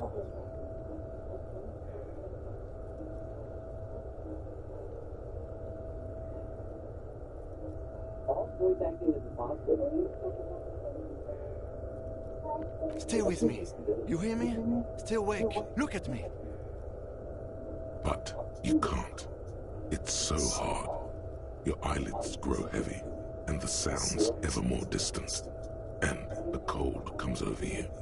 The lieutenant, too, is somewhere far away, almost gone.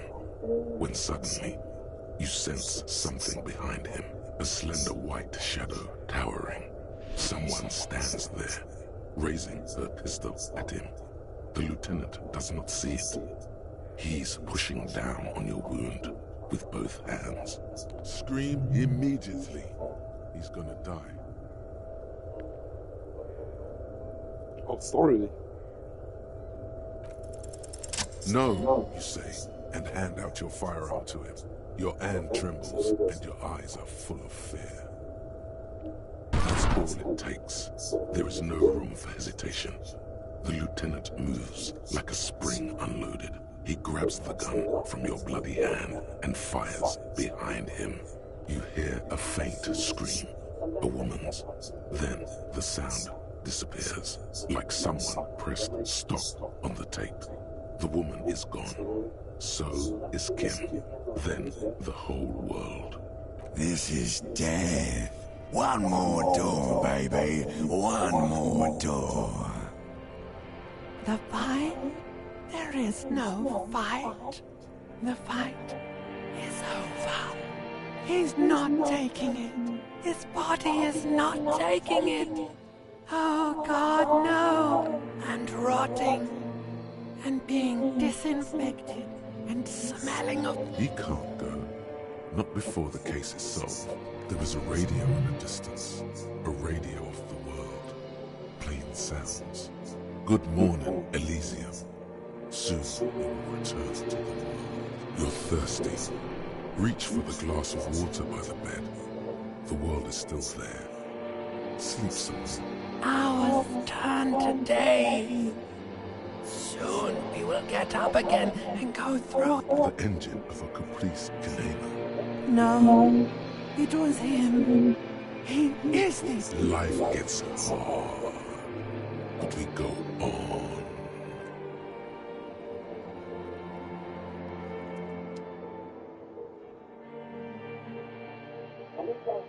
You see the lieutenant's familiar shape in the orange jacket. It turns double, then triple, from the pain.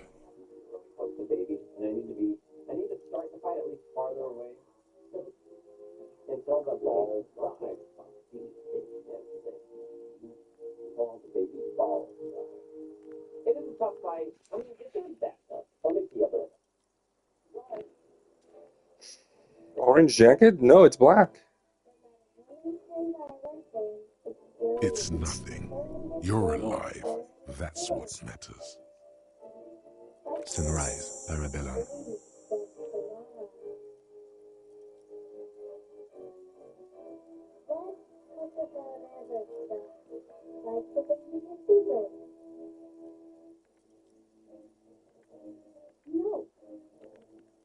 Mr. Gard cleaned it. It took him an entire day. 2 days, in and out. You've been up enough to take Dramamine and curse. And drink water. It's not ouch time yet. You just got the Dramamine pill an hour ago. Wait until it wears off. Dramamine? Then it's not that bad. Neither surgical nor organ damage bad, but still under the counter bad. Yes. The joke wasn't funny anymore. I took it off. The close proximity of death must have made the lieutenant contemplate his life choices. He's done with the jacket. Sunrise, Parabellum. Sunrise, prepare for war. It's an old revolutionary saying. Isn't that written on your... It served you well. The gates of the harbor are boarded up. The streets are a little more empty. Apocalyptic violence is yet to erupt, I am relieved to say. I think we may have held it off, for now. Barely. Yes, we have also completely failed, but that's okay. What happened? You shot the major in the face. A firefight ensued. Yes. As retaliation, their rifleman tried shooting you. He missed, or you dodged. Then I shot and wounded him, while Glenn took a bullet in the spine. It was meant for me. Glenn did not survive. This is not the first person to die in his place. He goes on. Titus, Fat Angus, and Theo charged. Angus and Theo did not make it. They both died before they made it to intensive care. Titus survives. So do Alain, and the musician. I forget his name. Yes, he's still alive too. You were bleeding out. You said something, I don't know what. And you warned me. I was able to disarm Officer DePaul before she got the jump on me. Thank you. I killed her. And that's what happened. DePaul was the last to die. Everhart had their bodies returned to Crenel for a funeral. The company is yet to retaliate. Because we deterred them? Or Joyce did? Maybe the harbor in full lockdown is too costly a target. Or maybe they are simply taking their time and will attack soon. I don't know. 3. Glenn, Theo, Angus. The fat one, he took a lot of bullets. And Theo, he was just too old for combat. All.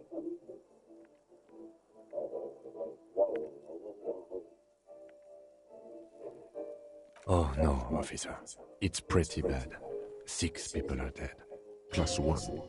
Ruby. But what's done is done. The violence is cordoned off. The Hornets did not get into the beehive. The worst scenario has not materialized. Yet. And we are still alive. Both of us. He did not expect you both to survive once you stepped between those two armies. His smoking, his hunched back. You have it worse, but he took a real beating. That cigarette has medicinal purposes. Reasonably bad. You were shot in the left quadriceps. That's your thigh. The outer side, thankfully, no major arteries were nicked. The bullet was removed and a bacterial infection treated with mercurochrome. We will see. If it's possible, then by pure willpower alone, you are going to have to become a psycho-locomotor. Good. You'll need to be. Whatever that is. No. A man and a woman sit in the front seat of an armored motor carriage. The woman is driving. The man lights a cigarette. Jean Vicmer is his name. The asphalt vanishes under the wheels of the machine. Ahead, harbor cranes rise to the sky. Back to that shithole, he says. I called your station after the fight. The injury was logged in. They told me they've sent officers to join you on the site. I'm sure they're worried about you. That means he hasn't seen them around while you were out. They're not really worried about you. If they were, wouldn't they be here? I don't know. He may have some idea, but he's not gonna get into it with you. I did. No need. Not very. I have a concussion from that woman beating me with the butt of her gun. I tried to not move too much. Things would be worse if you didn't warn me. Thank you. I did not see her coming. Stupid of me.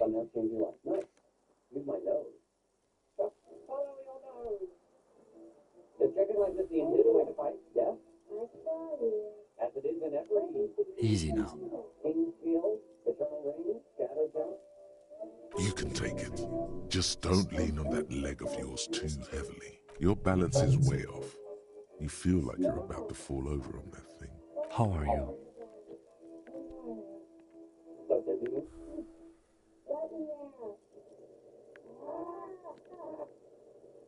He nods.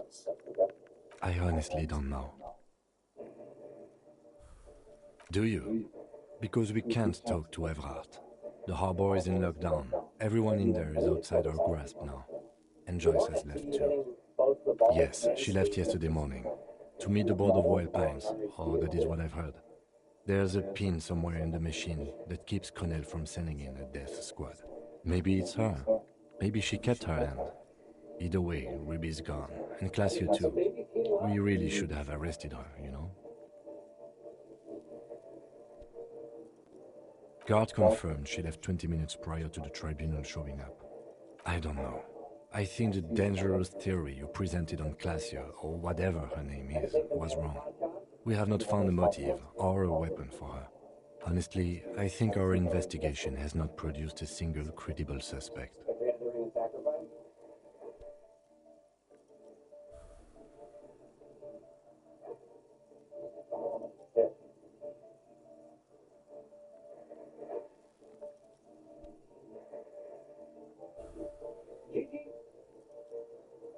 See, there was no lightning that time, and I was so close to the baby alive. I'm afraid we may not be able to locate communism, Detective, on account of it being dead. No, we don't have timer, because this is for the entire... Oh, wait, yeah, you're right. Ideology does not have anything to do with the murder investigation at hand. I'm sorry, it does not.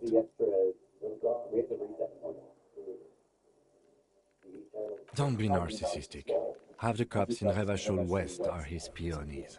Even if you are, it is not a decisive factor in this case. That does make some sense. What? Every piece of garbage in the city is not connected to the case. You don't have to keep everything. He's wrong. Okay. I don't know. That's been there for years. Yes, God cursed the footprints, not solving the case for us. Au diable. We should go upstairs, rethink the ballistics in situ. I agree with this. What else? See? There's that. You can do ballistics. It's extremely easy. There are thousands lying around. We found one, all completely unusable. It's precisely how easy it is to find one that makes the bullet useless. Yes, you can play this on PS5. I am. We could find thousands more if we wanted. All of Revachol is full of them. What is something? He arches his brow. The ceiling fan patiently spins overhead.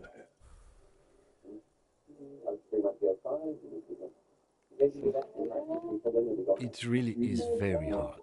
That concussion must be making him dizzy.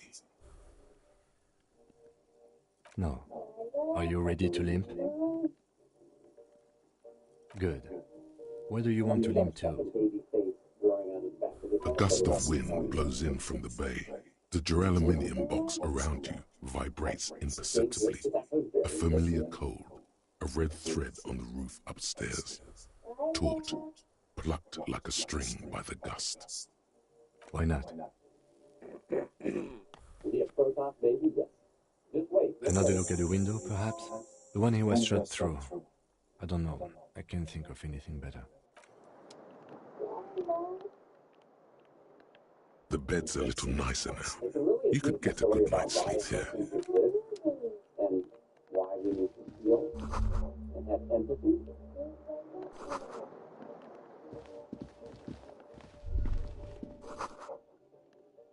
I don't know. You know why. There's something to it. You still have that. Play the door real quick. The bathroom mirror has been wiped completely clean. You see the reflection of your face in the mirror, even now adorned with the expression. Still not happening.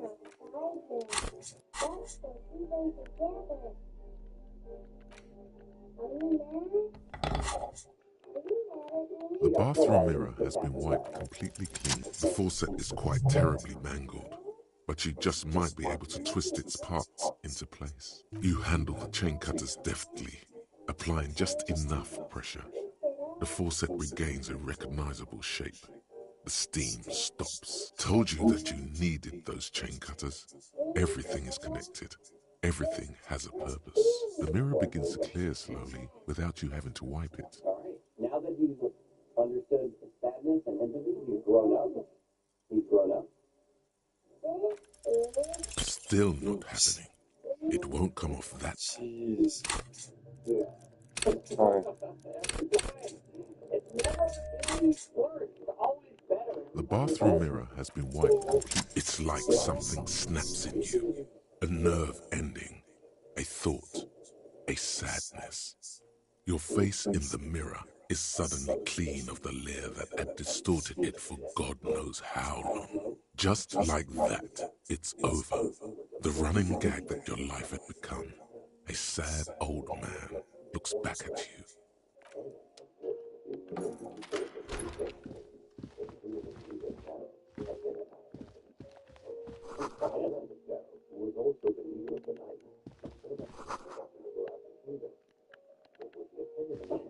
These papers bear the stamp of the RCM. They appear to be fragments of the lieutenant's paperwork, half finished. You may have notes on this and other recent cases. I had Garth open the door to your room. You were running a low bacterial fever the first night. It would have been easy were it not for my concussion. We both got lucky, considering the odds we faced. Let's go? I am sure neither...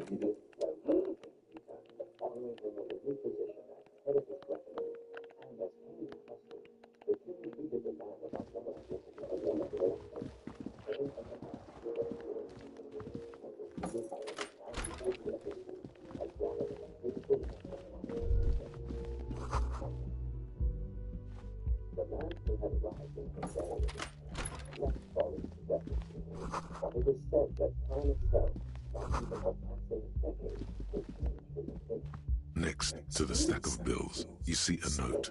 A few lines jotted down in large, uneven handwriting, just as the writer was about to rush out the door. See you at the return.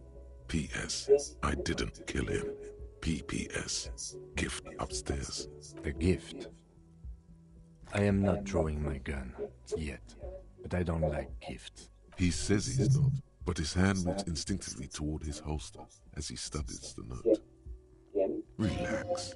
Not everyone is out to trap you.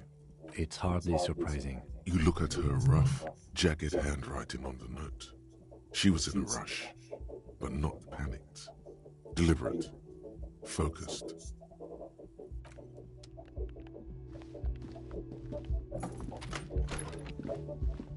The medicine cabinet, a pity.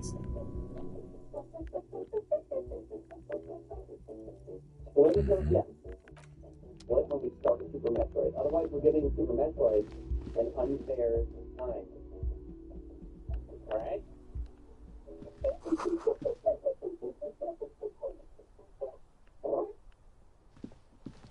There's the Star Fox 2 that released in the US, and then whenever they release... You see the same two neon-lit shapes, a man and a woman, only now a red thread bisects the room, pointing from the antenna outside to the cupboard on the wall.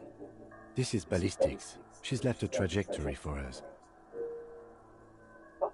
A ray of backward motion explodes from his mouth to the roof outside, A prime, to then widen into a radius of locations in Martinez. B prime. It suggests the bullet came from the extreme upper quadrant of possible angles, from a point beyond the roof. B triple prime. The island in the bay. Unless she thinks the perpetrator was standing on the ring antenna. That is where the thread seems to point. The lieutenant looks out the window, and... She was there that night. She would have known precisely where the bullet hole was in the glass. She had a long time to think about it after, standing on that roof, staring at the glass. It also looks like there may be more to her skill set than we know. The question is, should we trust her? Indeed. Neither do I. He's used to knowing who to trust. This makes him uncomfortable. So it is. For a second he seems tired. I just haven't gotten a lot of sleep these past few days. He doesn't really believe this will yield anything.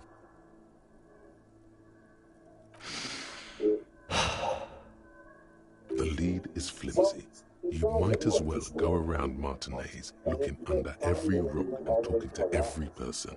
But what else is there? There, across the grey water, amidst crumbling concrete, a birch tree, and the half-sunken ruins of a flak tower.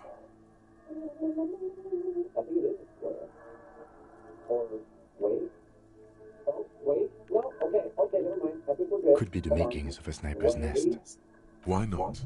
Military fortifications are made for that kind of thing. Not a lot, no.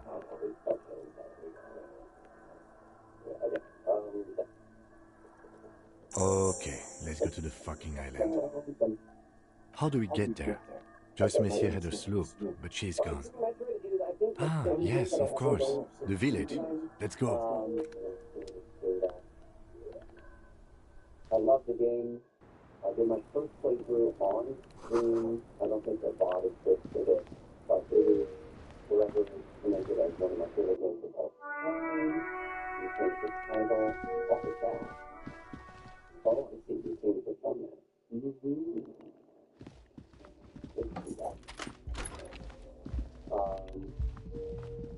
is the Metroid and Metroidvania. Hi again, Gendarme. Bye-bye, Jean. Oh, you're right. It's good to see you back on your feet. Did you like your room? I cleaned it for you. You're welcome.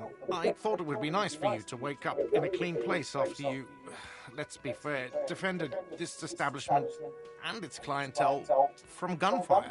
I give credit where credit is due, and that, sir, was a nice shot. I was watching until you hit him. Crawled inside then. Bullets started flying. Anyway. He really wants you to realize that he was also on the balcony looking by, in the danger zone, so to say. I wish you a quick recovery. Also, you and your partner are staying here free now. This establishment supports cops. The stay is free, the drinks are not. It just felt I needed to specify that. Oh, you know, people don't tend to stick around after shootouts. Turns out they're not good for business. I don't remember everyone who comes here, and many people wear sunglasses inside lately. Must be a... Yeah, I was, yeah. That's because I'm a bad app. It really took courage. Don't pick at him.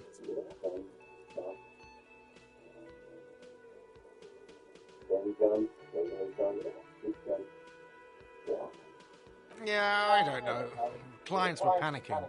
And also, I guess I sort of found out that I don't give a shit if I die. He means it. It's not just boasting. It's something he discovered about himself, stepping onto that balcony. No problem. They'll come back. They always do.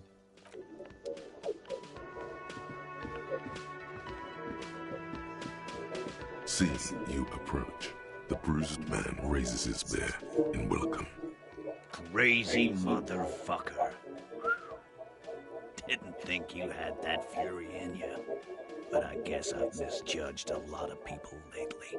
That was one hell of a shot. Hell of a shot. The fucks did not expect that. But I guess what I'm trying to say here is, thank you for intervening, fellas. That was mighty brave of you. This is big. It's as big of a thank you as Titus Hardy can muster under any circumstances.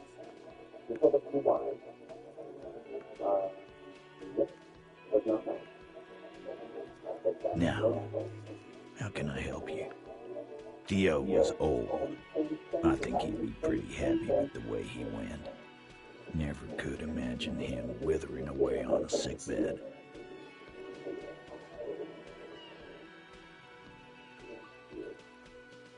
But Angus, he was just a stupid kid. Didn't realize the mess he'd gotten into. Trusted me. Still, the balls on that kid went down fighting for someone else's shit like a fat, angry bear. Here it comes. The last one is the worst one. He only deals with it by drinking copious amounts of 8% beer. And Glenn was my friend. Best I've ever had. I'd love that crazy homo like my own brother. We're all fucked without him. But what do you do? This job is shit.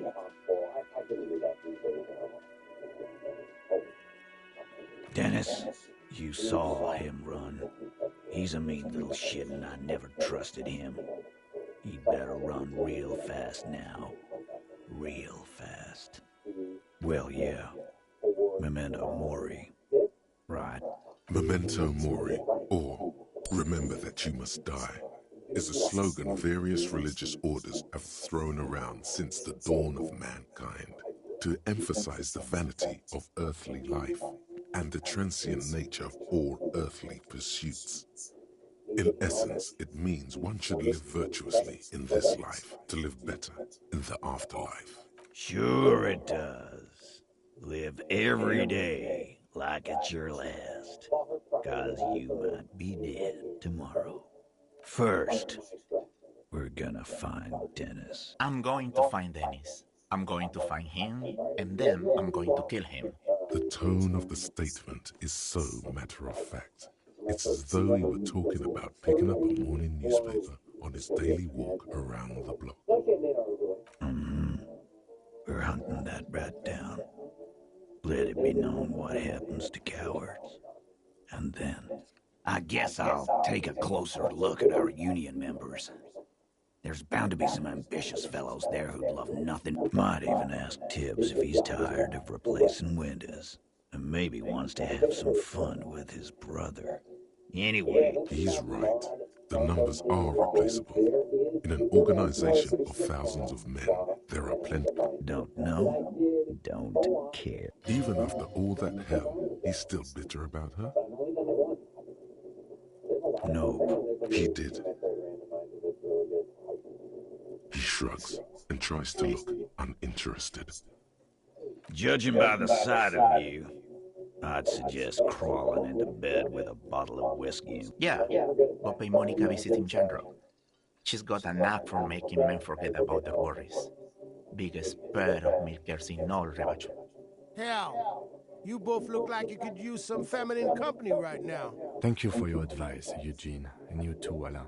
I do always appreciate a good use of the expression milkers. It sincerely amuses him how hard these guys typecast themselves. You're welcome, Bina Claude. You're all right in my book. Take care, coppers. You two look after yourselves now.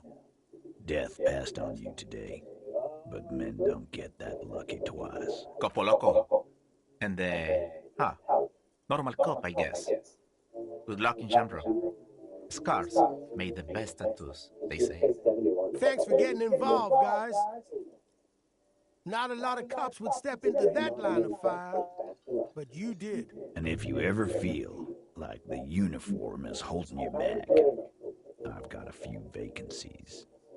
You'd make one hardy boy, copper. And Titus Hardy himself would make a good officer. That man was born to lead. I will, Capo. That's a promise. Now scoot, because the Hardy boys Social got Democrats. some mourning and drinking to do. Take it easy on the drink. The danger has not passed. This town needs you on your feet. Good point, Bino Claude. We'll keep the vol under 12% tonight.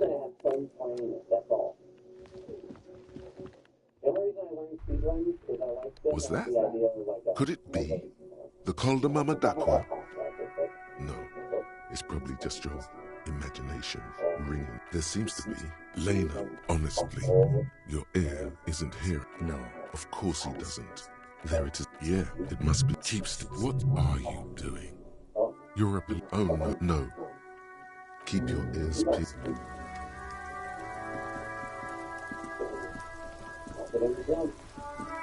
The graffito has been painted over the traces of the fight that took place here. It smells of blood and heavy fuel oil. This was Cindy the Skunk. The lieutenant crouches, touching the fuel oil with his finger. Looks like it, yes. This is still fresh. It wasn't here yesterday. The return. Could be. In Revachol West, someone somewhere is always whispering about Le Retour. It's an aerograffito, meant for coalition aerostatics in the lower troposphere. The return of light. And blood. Some of it is even yours. Heavy fuel oil. Isn't that flammable? You could buy some smokes, light up a ciggy and throw it in there. You know, just to see what happens. See if it's flammable. It's better that way. Safer.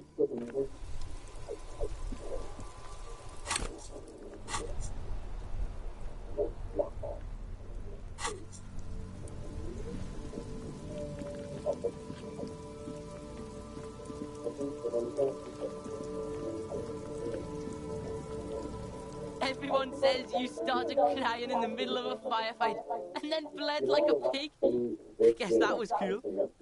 Cool, cool, cool. That's very cool to Kuno. Just don't think because you got half your dick shot off and you're an invalid now, Kuno's gonna treat you different. Kuno doesn't reward weakness. It's business as usual with Kuno. Kuno's cold like that. Feels good for some reason. Watch out, pig. It's a dangerous world out there. But Kuno's got his eyes on you. Who knows? Morrow Galactic One, welcome back.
We'll get some help. This is another game. If you die, oh God, I really. To the left of... Is this about the questions again?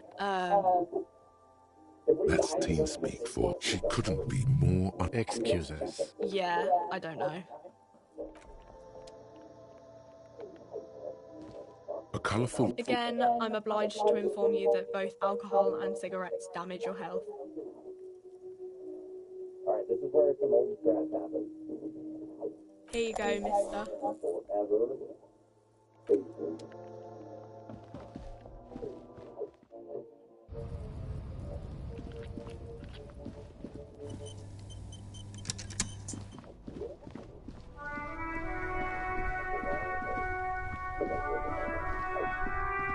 The graffito.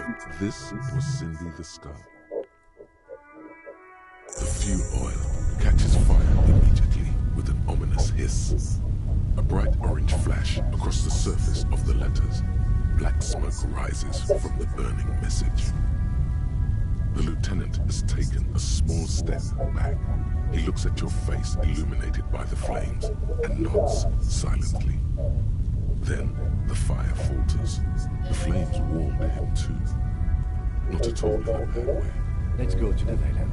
Slowly, the flames subside, the fuel burning out. The air still smells of mazout and springtime. This entire game on Wild Stream, which means across the screen and open screen. And any of the process that I have to play during a long life, I didn't learn my students.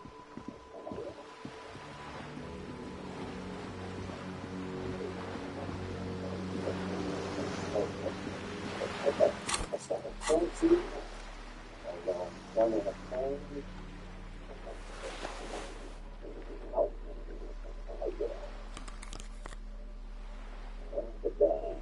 It's so great.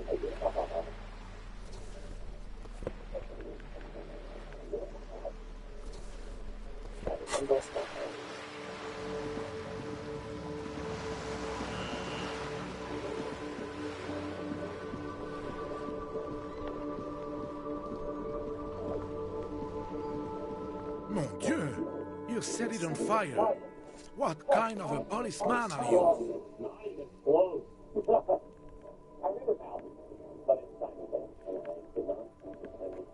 Oh, of course. I didn't think of it. Good job.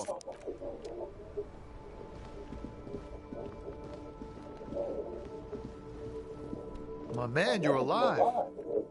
Almost. Kind of. Man, what a day. I missed out on most of the action, but I heard it was quite the encounter. Had a strong sense of finality to it. So what's next? You guys heading back to Jamrock now? Talk is local union muscle were behind it all. I'd reckon the case is closed, even if it kind of turned into a shit show. Good luck with that, my man. Ain't easy being you, but hey, you're still breathing, right? Okay. Is it wise to share information about the case like this, sire? Telling him is a really bad idea. The lieutenant throws you a quick glance. What are you doing? That's probably for the best. You keep your job to yourself. With a job like yours, you have to.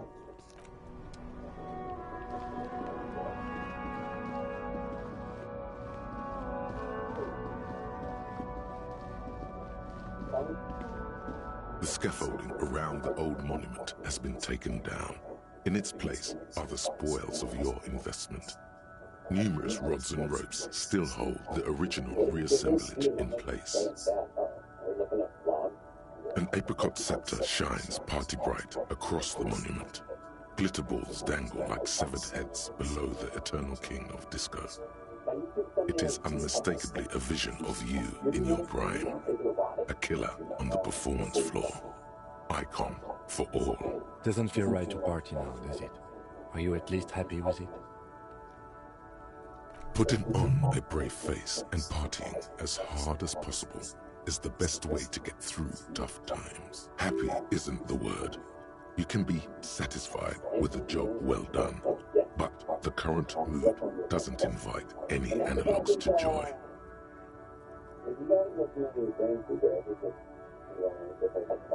He nods in respectful agreement, then closes his eyes for half a beat. When he opens them, it's clear he has something to say to you. Detective, I have a few questions, if you don't mind. About this pursuit of wealth, pursuit of recognition. He nods, eyes still on the megastar above. His face tinged by the citrus beams warming the cold air. Why did you do it?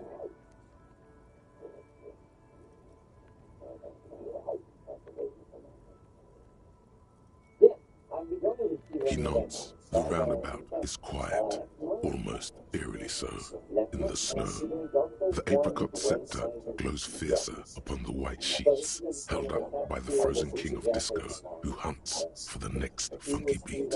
Honest, maybe even too honest.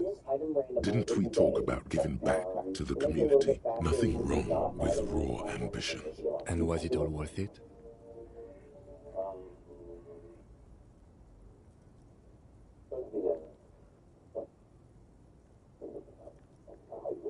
You managed to get quite a fortune, kicked off by underpaying a young artist. And don't forget about the lying. Underpaying. You paid according to the market. Not too much. Not too little. The lieutenant speaks as if you're rich. A common misconception, especially if you count the tax. No, we've got a long way to go before we can feel financially comfortable. The hustle never stops. Ah, yes. Spoken like a true businessman. All right, shall we? We still have some things left to do before we can go home. I don't think we have time for that. And even if we did, I doubt he's around anymore. Everyone's left. Sure. The disco dancer towers above, mounted on a horse. Numerous rods and ropes still hold the original reassemblage.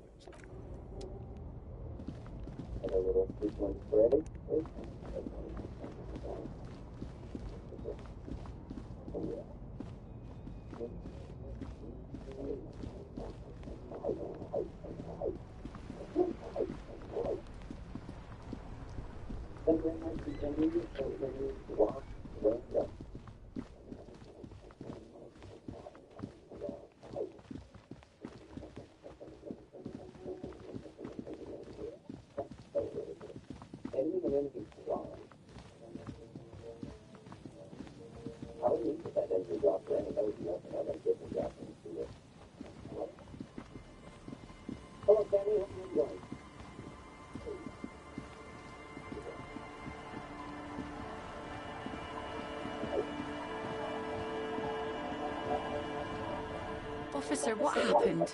You're limping. Why are you limping? You look terrible. You're not limping.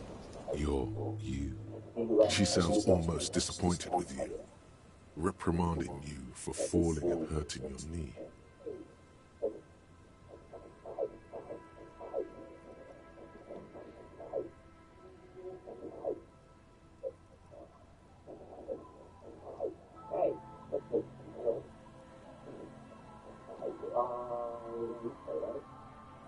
Yeah. Oh, it's just not innocent.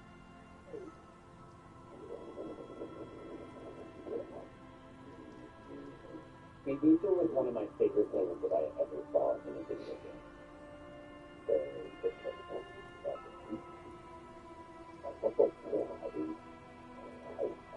I could not be granted this power.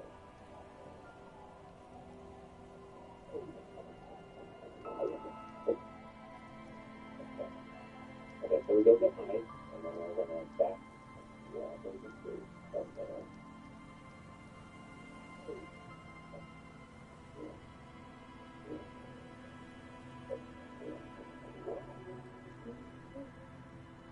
Science Park 40.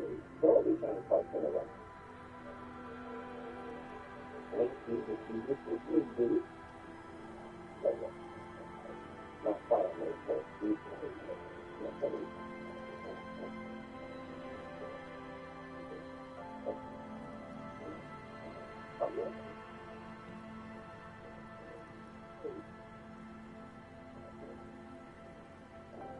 Ooh, that's not good.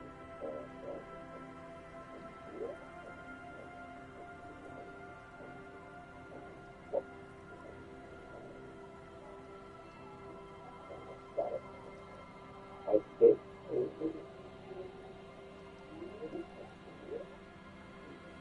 The other ones actually look good.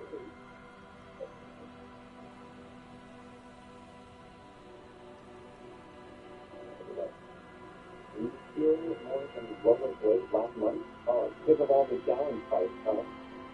Everybody's curious to me this stuff. I'm going to try to do it. And go back up. That's more fun.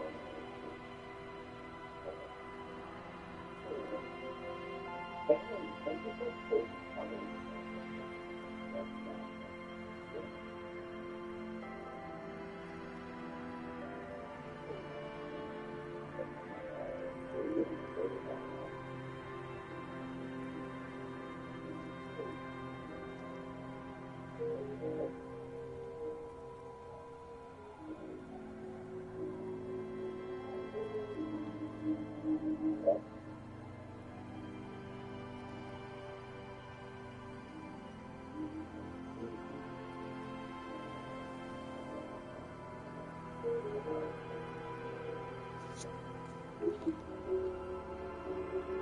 Look at you. You can barely walk.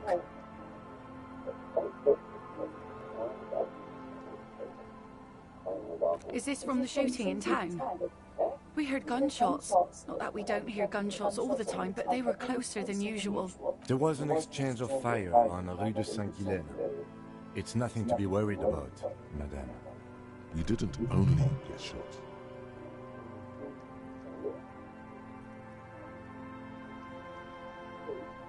Well, good for you. So you're a killer? That's good, I guess. I guess. Better than being dead. I've always taken you for one, that's for sure. Not a lot of RCM men who aren't killers. Of course. Can I help you with something? That won't be a problem. It's wind still and the tar just dried. We've got 2 days of relative sunshine ahead.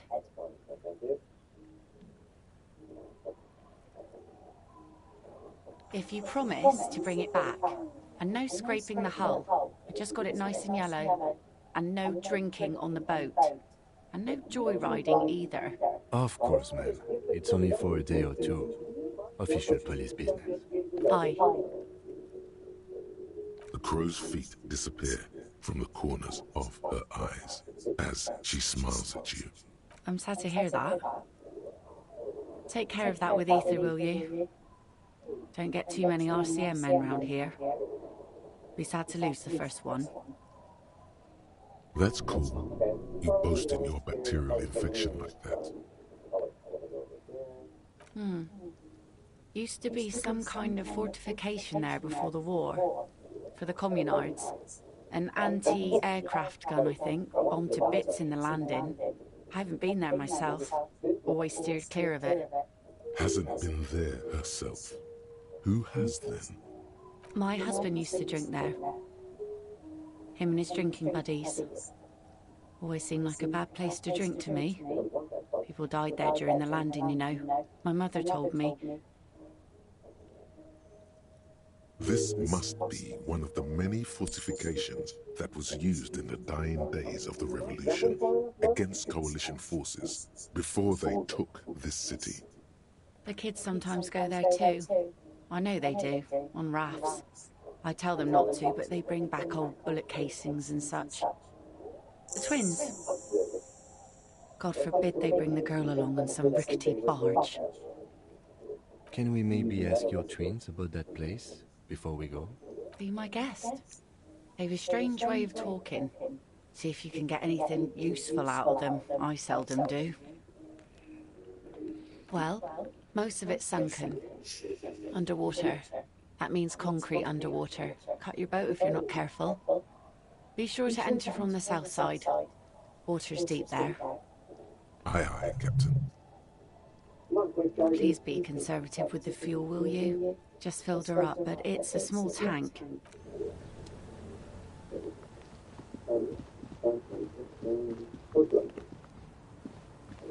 Our tenant, the policeman. I hope the waves don't keep high. Even I can see that. I told you not to bring your trouble with you, policeman. We've got troubles of our own here. Though I suppose you took the worst of it. Turns out you were your own ill omen.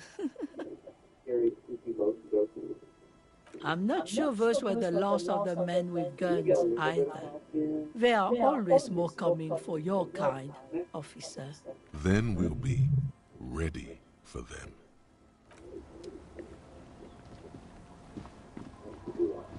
The scruffy-haired little boy kicks the stone while the other watches him do it.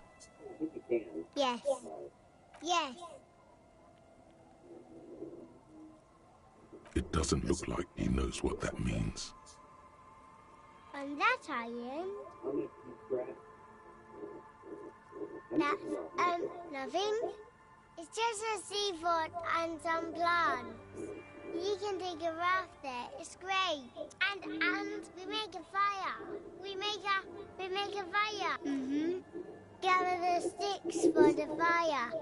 And bullets. Or not real bullets, empty bullets. I skipped the whole part of the game. Bullet shells. There are a lot of them left over from the war, but this could be important. I don't know what these are. They're lights. The fire guy comes and asks us to put the fire out. Your nerve endings sting from the mention of a guy. They must mean a human being on that island, but it's cut off. No. Yes. Let's go with yes. Because he asks to put the fire out. I don't know. He doesn't like it. Yes. Because he doesn't want to be found. Smoke traces. Did you... Yes. No. Anything? I don't think we ran. Off dating. A dull pain flashes through your mind. I don't know. Doesn't it? The two things are unconnected. Your question didn't make sense. There's Lights. Fire guy. We should check up on...